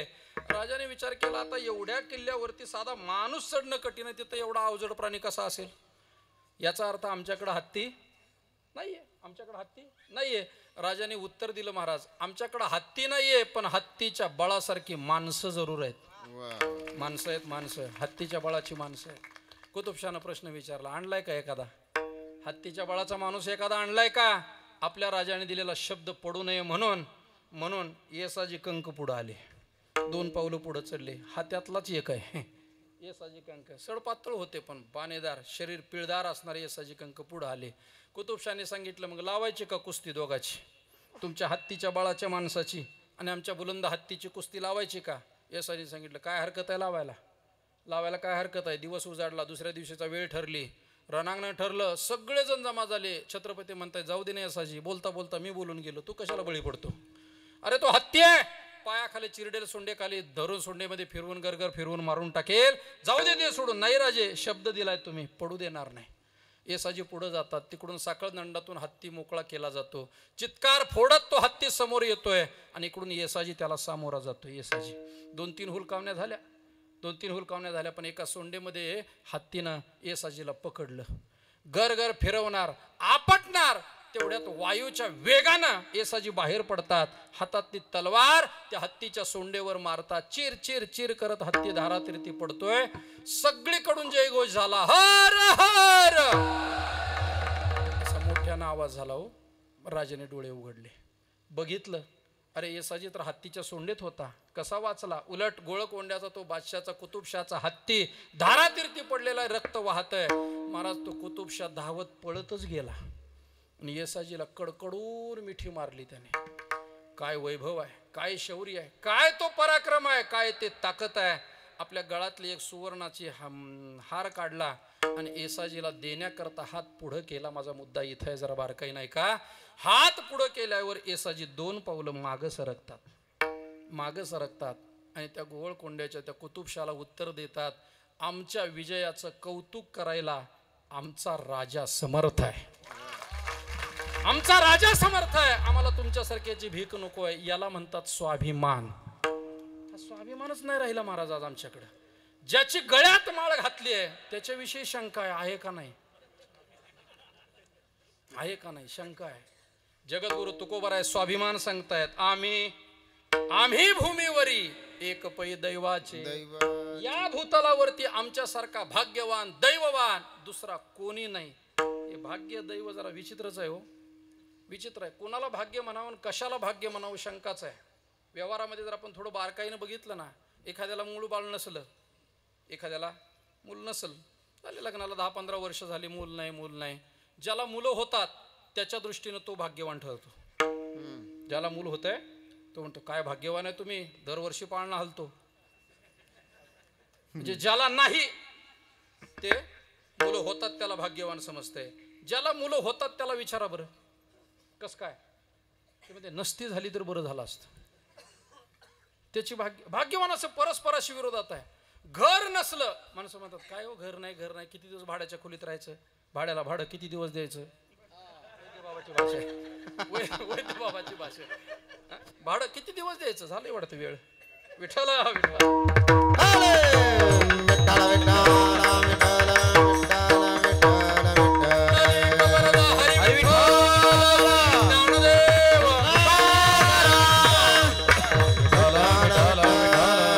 याला सुद्धा सवय लागली बघा, वेळेच्या पुढे चालला ना. पण आपला नियम असा आहे, सुरू झालंय तिथं टेकवायचे, त्यामुळे काळजी करू नका. ऐका, अगदी 10-15 मिनिटं घेतो. घर नाही त्याला घर बांधलं की भाग्यवान वाटतं. बंगला बांधला, वास्तुशांतीला बोलवली माणसं, जो तो माणूस बंगल्यात होतो, वा काय घर आहे, काय भाग्यवान आहे. ज्यानं घर बांधले दुसऱ्या दिवशी त्याच्या बायकोला विचारायचं कसं काय, ती म्हणते आता पुसायचं काय, कमी ताप आहे का हा.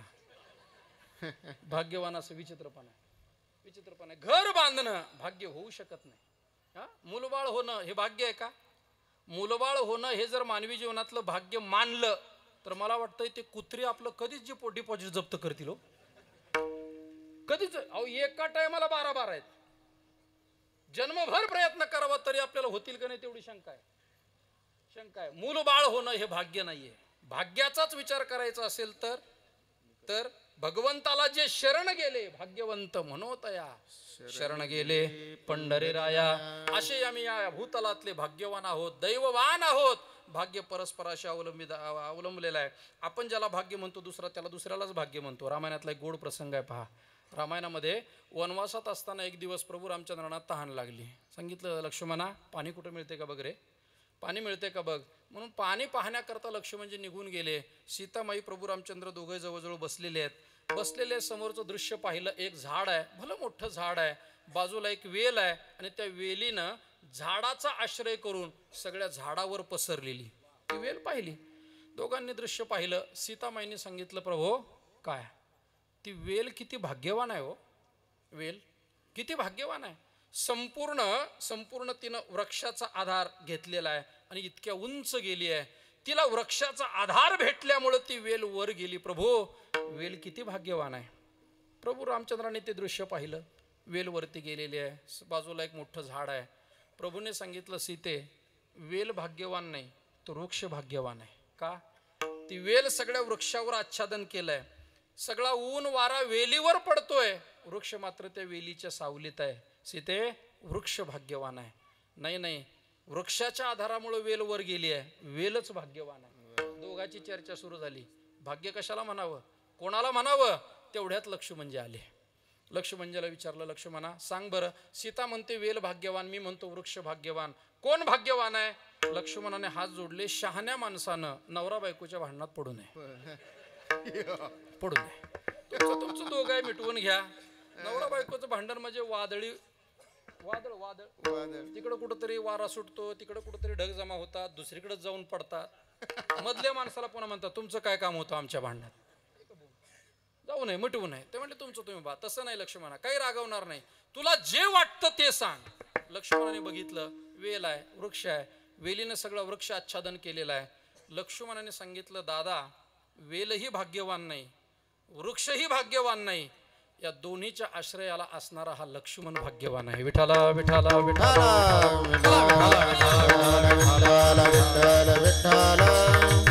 प्रभू रामचंद्र स्वतःला वृक्ष समजतात, सीतामाई स्वतःला वेल समजते. देवा तुमच्या आधाराने मी वर गेले. प्रभू म्हणतात, नाही सीते तुझ्यामुळं मी सावलीमध्ये आच्छादित आहे.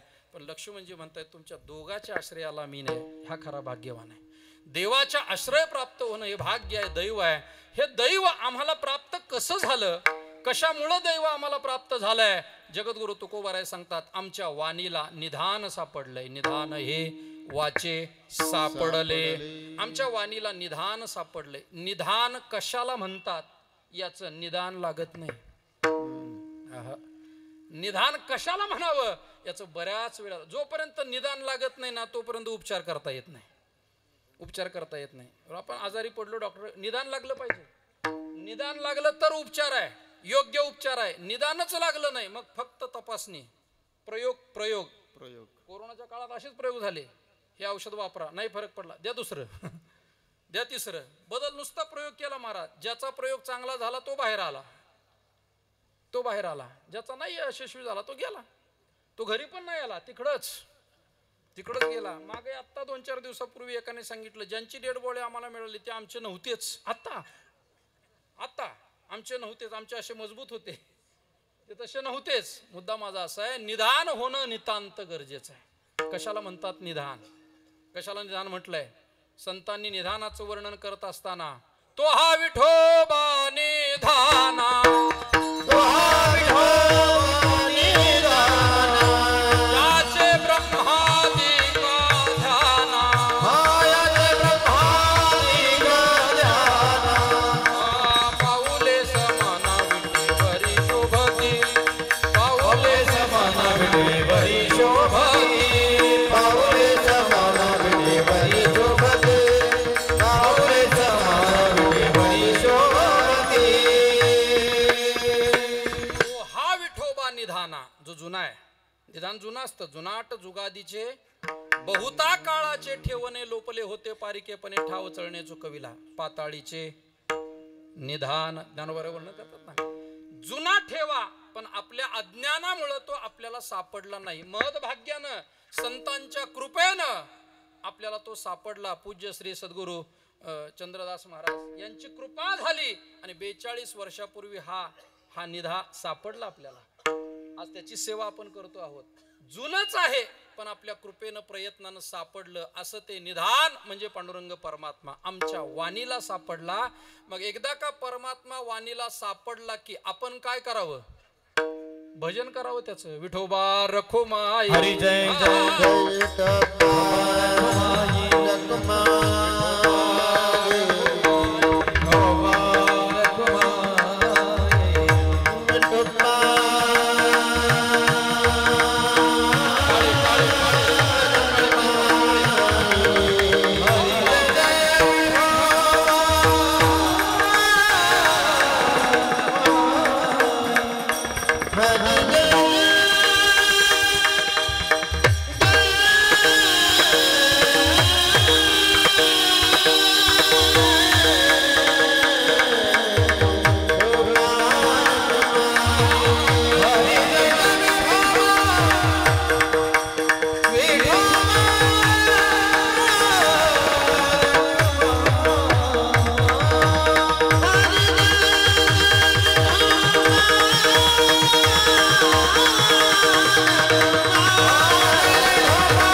असो सर्व काळ करू हे निर्मळ हरिकथा आम्ही भूमीवरी एक पै दैवाचे निधान हे वाचे सापडले. जगद्गुरु संत श्रेष्ठ श्री तुकाराम महाराज संतांचा परिचय करून देत असताना दोन अंगाने देतात. एक आध्यात्मिक परिचय आहे येणे बोधे आम्ही आध्यात्मिक परिचय, दैवी परिचय आहे आम्ही भूमीवरी एक पै दैवाचे.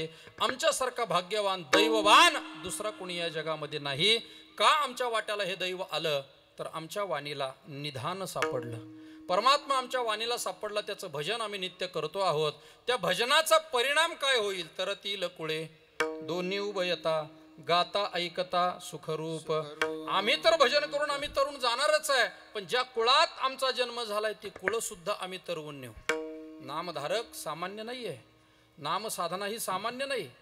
मग काही एखादा नामस्मरण करू लागला की माणसं म्हणतात द्या चहा, त्याला द्या चहा, द्या चहा.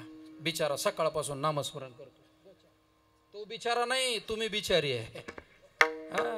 तो नामस्मरण ही साधना करतोय, त्याच्यासारखा दुसरा पुण्यवान कुणी भाग्यवान दुसरा कुणी नाही. तो तर तरेल, पण तो ज्या कुळात जन्माला आलाय त्याची ती सगळी कुळं सुद्धा तरवून नेईल. महाराज, जे साधन जास्त फळ देतं ते कठीण असतं. जास्त फळ देणारं कठीण आहे.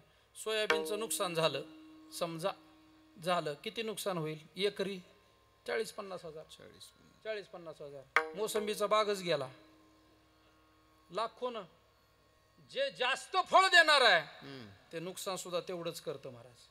म्हणून आज बरीचशी जास्तच्या मागं लागलेली माणसं जास्तीच्या मागं लागली. एवढा टक्का नाही तेवढा मिळतो, वर्षात दाम दुप्पट होते, शिल्लकच काही राहिलं नाही. घरं लिहून दिली महाराज, घरं काही जणांनी घरं लिहून दिली, आता घरं राहिली नाही राहायला, त्याच घरात ते भाडं देतात. करता काय? जास्त फळ मिळत असेल तर त्या साधनेमध्ये कष्टही तेवढेच असतील. महाराज म्हणतात नाही, सुलभ हा मंत्र, हा सुलभ सोपा मंत्र आहे. आणि अशी सुलभ असणारी ही साधना जर आपल्याकडून घडली, कोणती साधना आहे ती नामस्मरण रूपी साधना. परमात्मा हाच माझ्या जीवनातला विसावा आहे. तो का म्हणे माझा विठ्ठल विसावा साठवीन हवा हृदयात.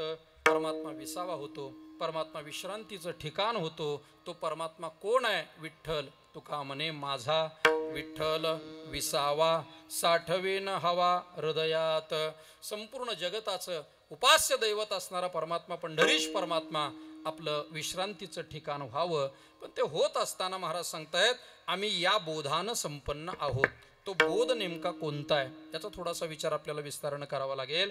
कारण 14व्या अध्यायामध्ये, ज्ञानेश्वरीच्या 14व्या अध्यायामध्ये गुणातीत पुरुषाचं वर्णन करत असताना ज्ञानोबारांनी काही विचार मांडलेले आहे. पहा, येणे थोर बोधलेपणे ययाची गा देही आसने तया ते मी म्हणे गुणातीत. विठ्ठल विठ्ठल विठ्ठल विठ्ठल विठ्ठल बोध ते ज्ञान कोणतं आहे? येणे थोर बोधलेपणे. मोठं ज्ञान आहे ते. ज्ञान आहे काय असतं? देहाचं ज्याला ज्ञान झालं तो देहावरच प्रेम करतो. वास्तविक तो देह आपला नाही, देहामध्ये असणारा मी आहे याचं ज्ञान व्हावं, याचं ज्ञान व्हावं. जे देहावर प्रेम करतात महाराज देहाला धक्का सुद्धा लागू देत नाही.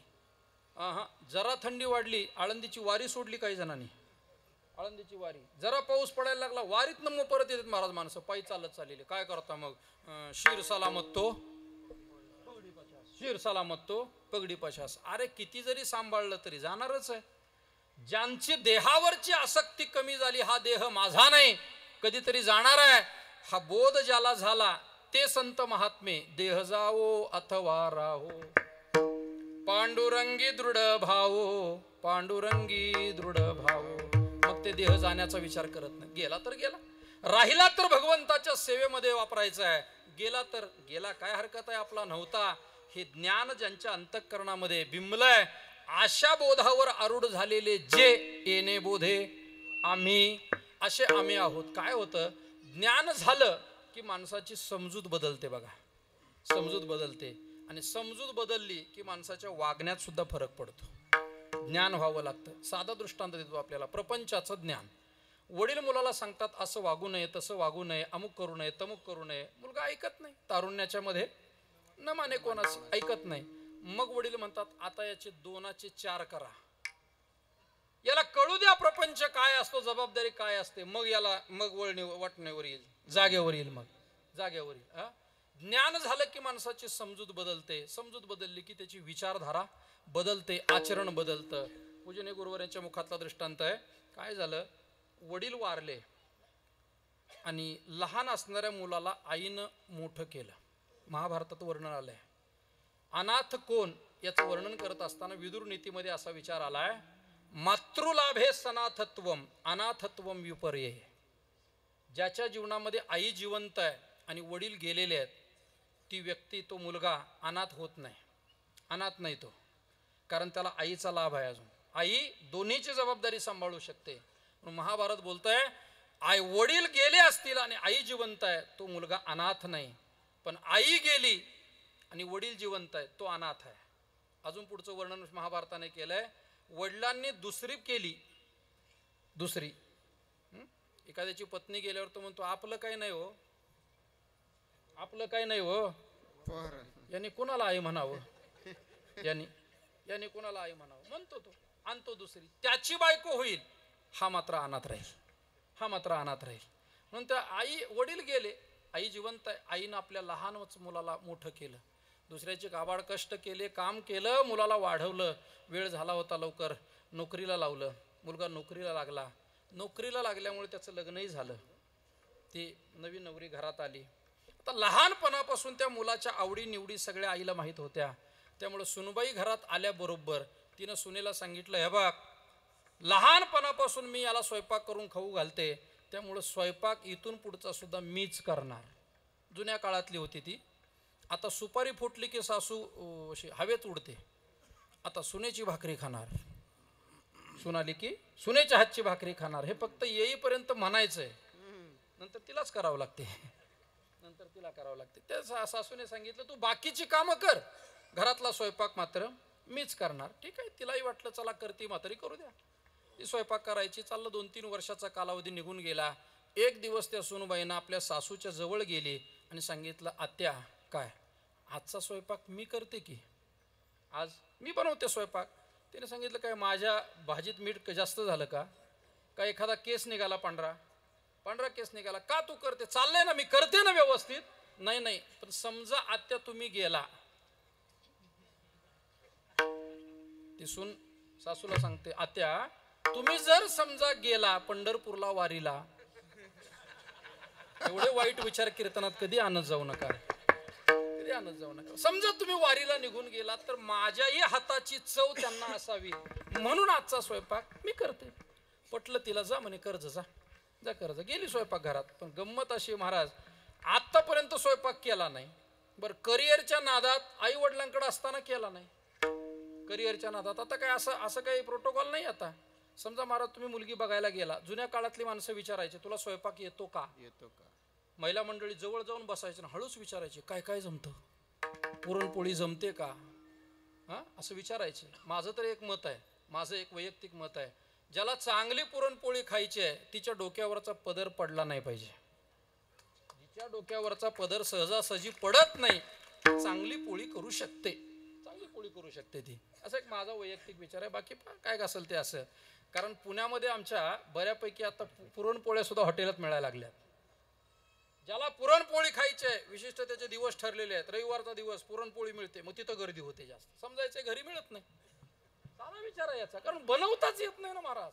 पुरणपोळी बनवणं वाटतंय तितकं तेवढं सोपं नाहीये. त्यातल्या त्यात विदर्भातली पोळी बनवणं त्याही पेक्षा कठीण आहे. विदर्भातली पोळी, पुरण कमी, कणिक कमी आणि पुरण जास्त. आपल्याकडं तसं नाही, झाडलं तर कुठंतरी चमच्यावर निघतंय, झाडलं कुठंतरी चमच्यावर. असं जाऊ द्या. पुरण तिनं स्वयंपाक करायचं ठरवला, गेली आतमध्ये, पण कधी केला नाही, स्वयंपाक केला नाही. बरं, आता मुलगी बघायला तुम्ही गेल्यावर असं काही ऑप्शन नाही आपल्याकडं. आपण म्हणत नाही कधी तिला तुला स्वयंपाक करता येतो का, अजिबात नाही. हां, त्याची एकच इच्छा असते, नाही स्वयंपाक करता आला तरी चालेल, चालेल, आम्ही रोज पार्सल मागवून खाऊ, फक्त तुझ्या दिसण्यात बदल झाला नाही पाहिजे, तुझ्या सौंदर्यात, रूपात बदल झाला नाही पाहिजे. ते चांदणं तसंच राहिलं पाहिजे, ते बदललं नाही पाहिजे. याचा सरळ अर्थ आहे, ब्युटी पार्लरचा कोर्स झाला पाहिजे, एवढाच. बाकी काही जास्त गंभीर घ्यायचा. ब्युटी पार्लर जमलं पाहिजे.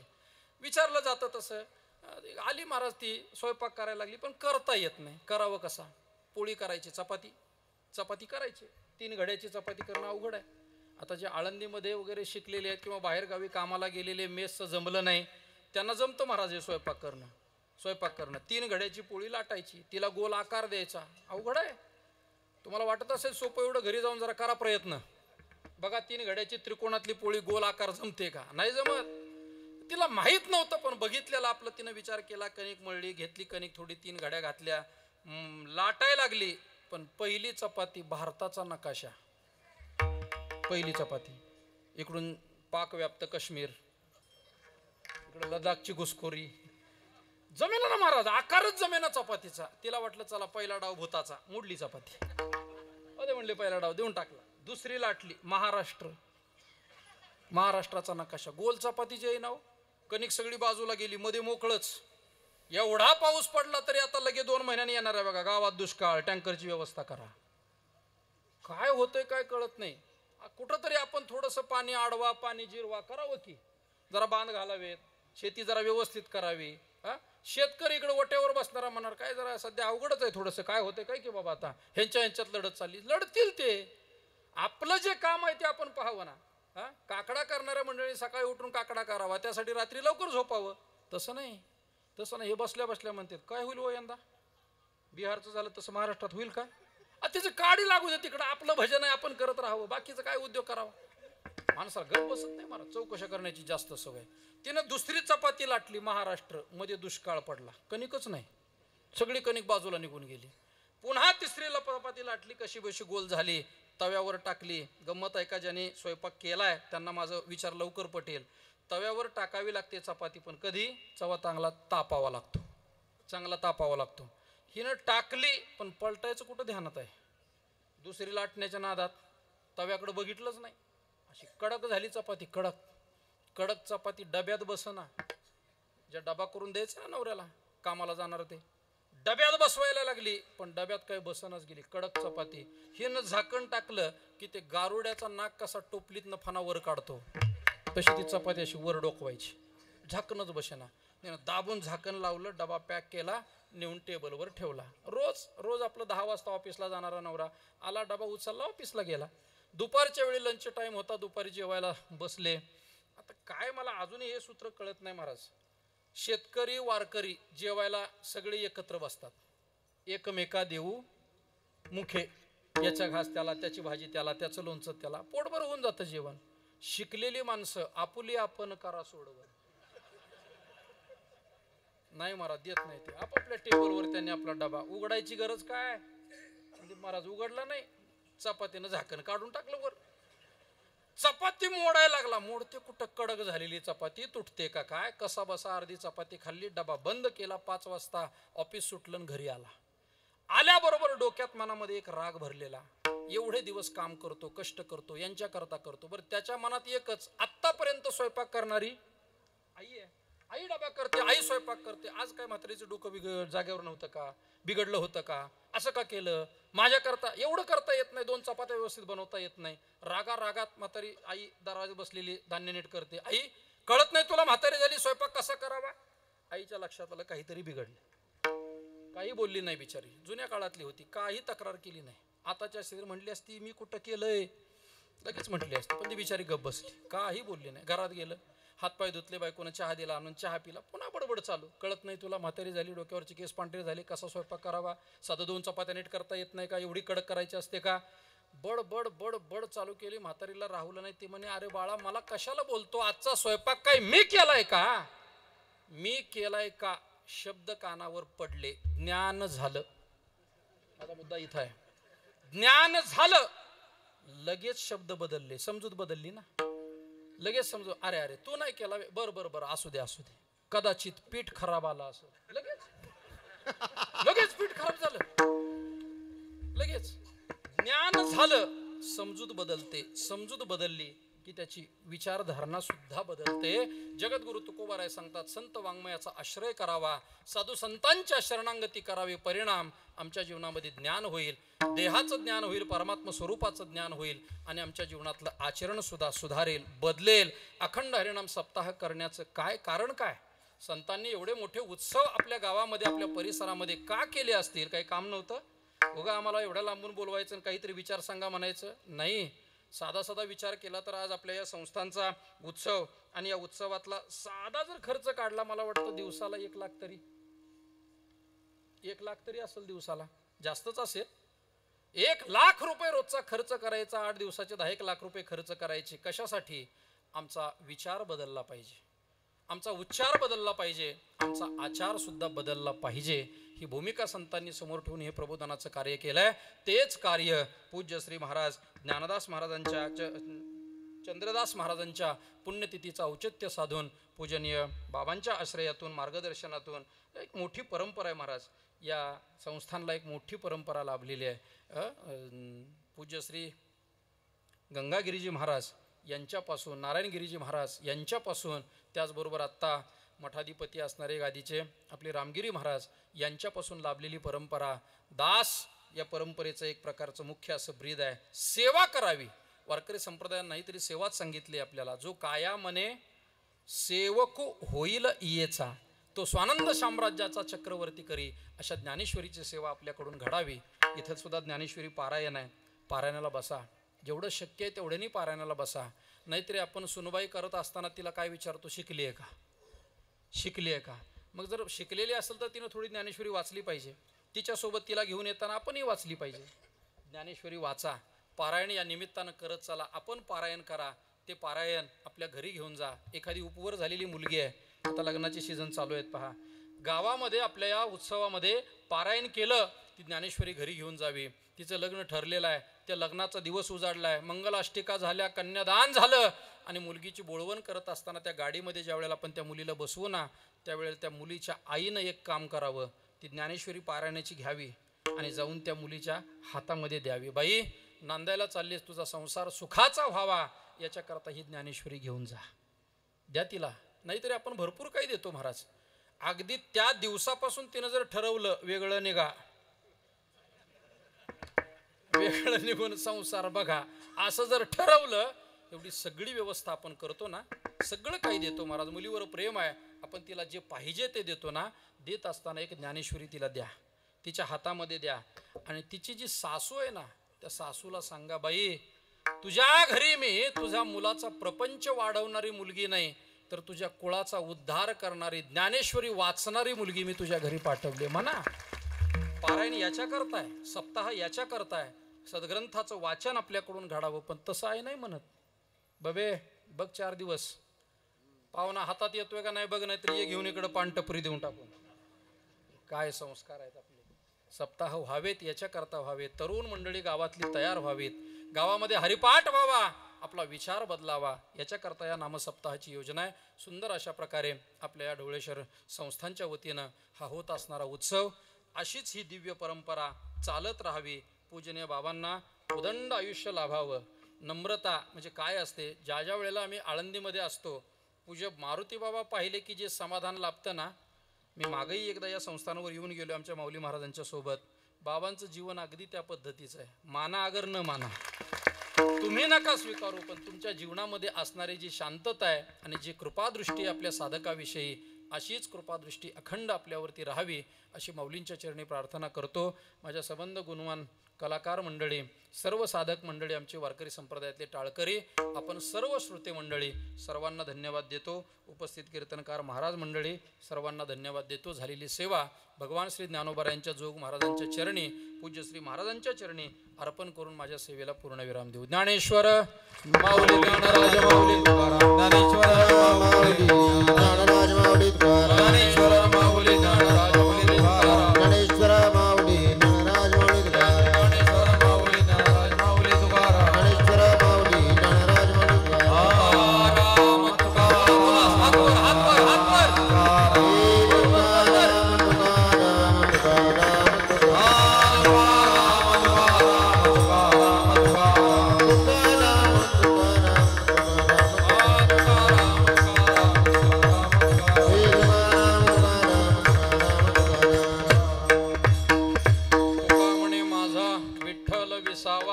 साठवीन हवा हृदयात, आम्ही भूमीवरी एक पै दैवाचे, निधान हे वाचे सापडले विठ्ठल जय जय विठ्ठल. कोणताली कवला हरी विठ्ठल.